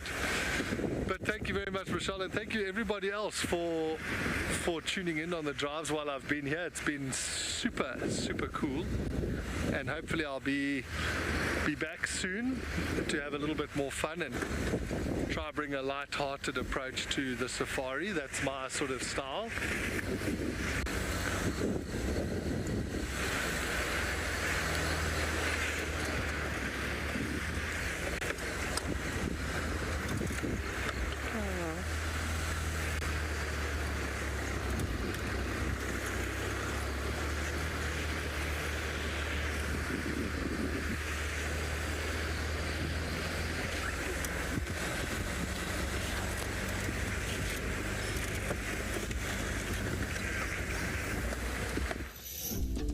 Christmas is coming, the geese are getting fat, the babies are awakening, and it's time for a fireside chat. The reindeers prepare for a global bumble. At Christmas time, they are the kings of the jungle. The chicks are all nestled and snug in their nest. Join us at the fire with a very special guest. Sign up to be a WildEarth explorer and join in the fun.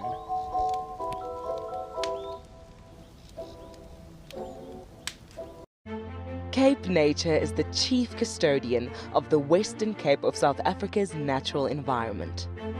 This highly successful organization strives to conserve the province's natural heritage to ensure a sustainable future. Besides nurturing nature, Cape Nature offers an authentic ecotourism experience to local and international visitors. And one of these experiences is walking amongst the penguins at Stony Point, or as we know it, Penguin Beach. WildEarth broadcasts live from here every day and is very privileged to be partnered with Cape Nature, who have focused their conservation efforts here. If you want to visit these iconic black and white African penguins for yourself, then head over to our website to find out more. Cape Nature. Conserve, explore, experience. This warthog is in big trouble. He's got elephants all around. What are you going to do there, big guy? What are you going to do? Oh, he's pretty brave though. Oh man, he's not even moving. Look, that elephant is trying his best, but that warthog ain't budging. That's madness. That's so funny. And we have a winner. The warthog wins the standoff. Expect the unexpected here on WildEarth Daily. Hi, I'm Mike Anderson, and I come to you live every day from Eco Training Pridelands Conservancy in South Africa. The wild animal I think is most underrated. I think buffaloes are the most underrated. They're so tenacious and ferocious, and also very, very protective of each other, which I find incredible. You know, sometimes people think of the big five, they just think of lions and leopards and other big animals, but I think buffaloes are pretty underrated. Catch up with the guides daily here on WildEarth.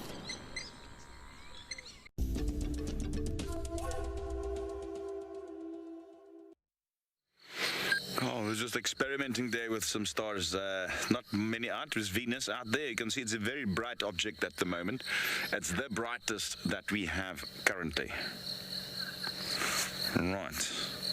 And then Jupiter should also be out, and so as well as Saturn. All three of them are around somewhere there. Saturn's a bit of a light speck there. can't really zoom in, that's too far. We're just going to see a little speck of light. You won't really, you won't see anything. But if you go up to Jupiter, which is the one just above, if the angle is right there, and zoom in on that, you might actually have a bit of a surprise there. Just you can just the focus somehow. It's difficult because that thing is extremely far. There you can see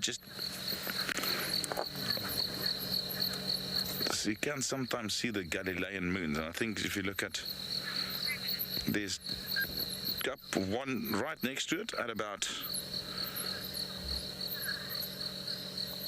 7 o'clock, and then a little bit further away another one. You can actually, on a night like tonight, with good binoculars, in fact, all that's still, and you can see one or two of the Galilean moons. Yeah, I can see them. And they change every night. When some nights you see all 4, some nights you only see 2, some nights you see none. You can just see the little specks of light, close to it.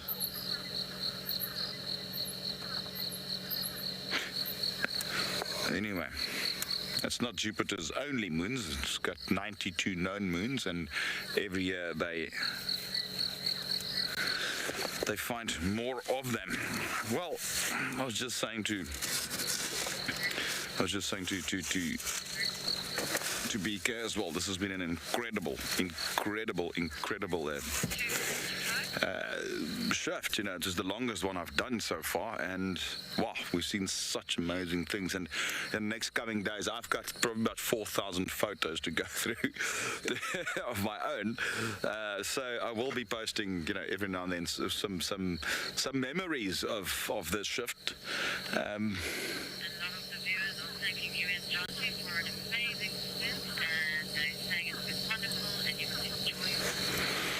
Yeah, and just thank you for all the viewers, for all the lovely comments, and all the thanks, and all the questions. It's without you, when you are why we are here.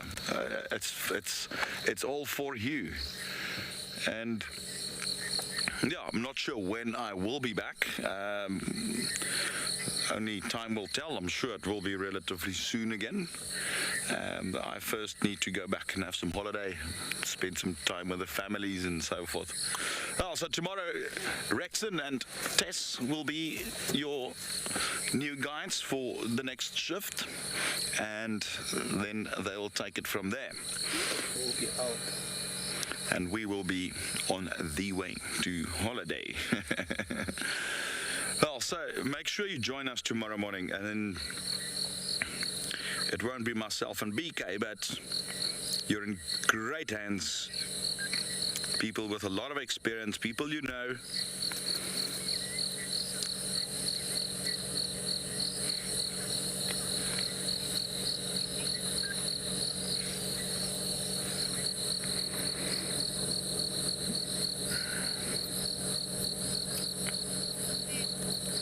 So, whenever I see you again, until then, adios, everybody. It's been an amazing journey.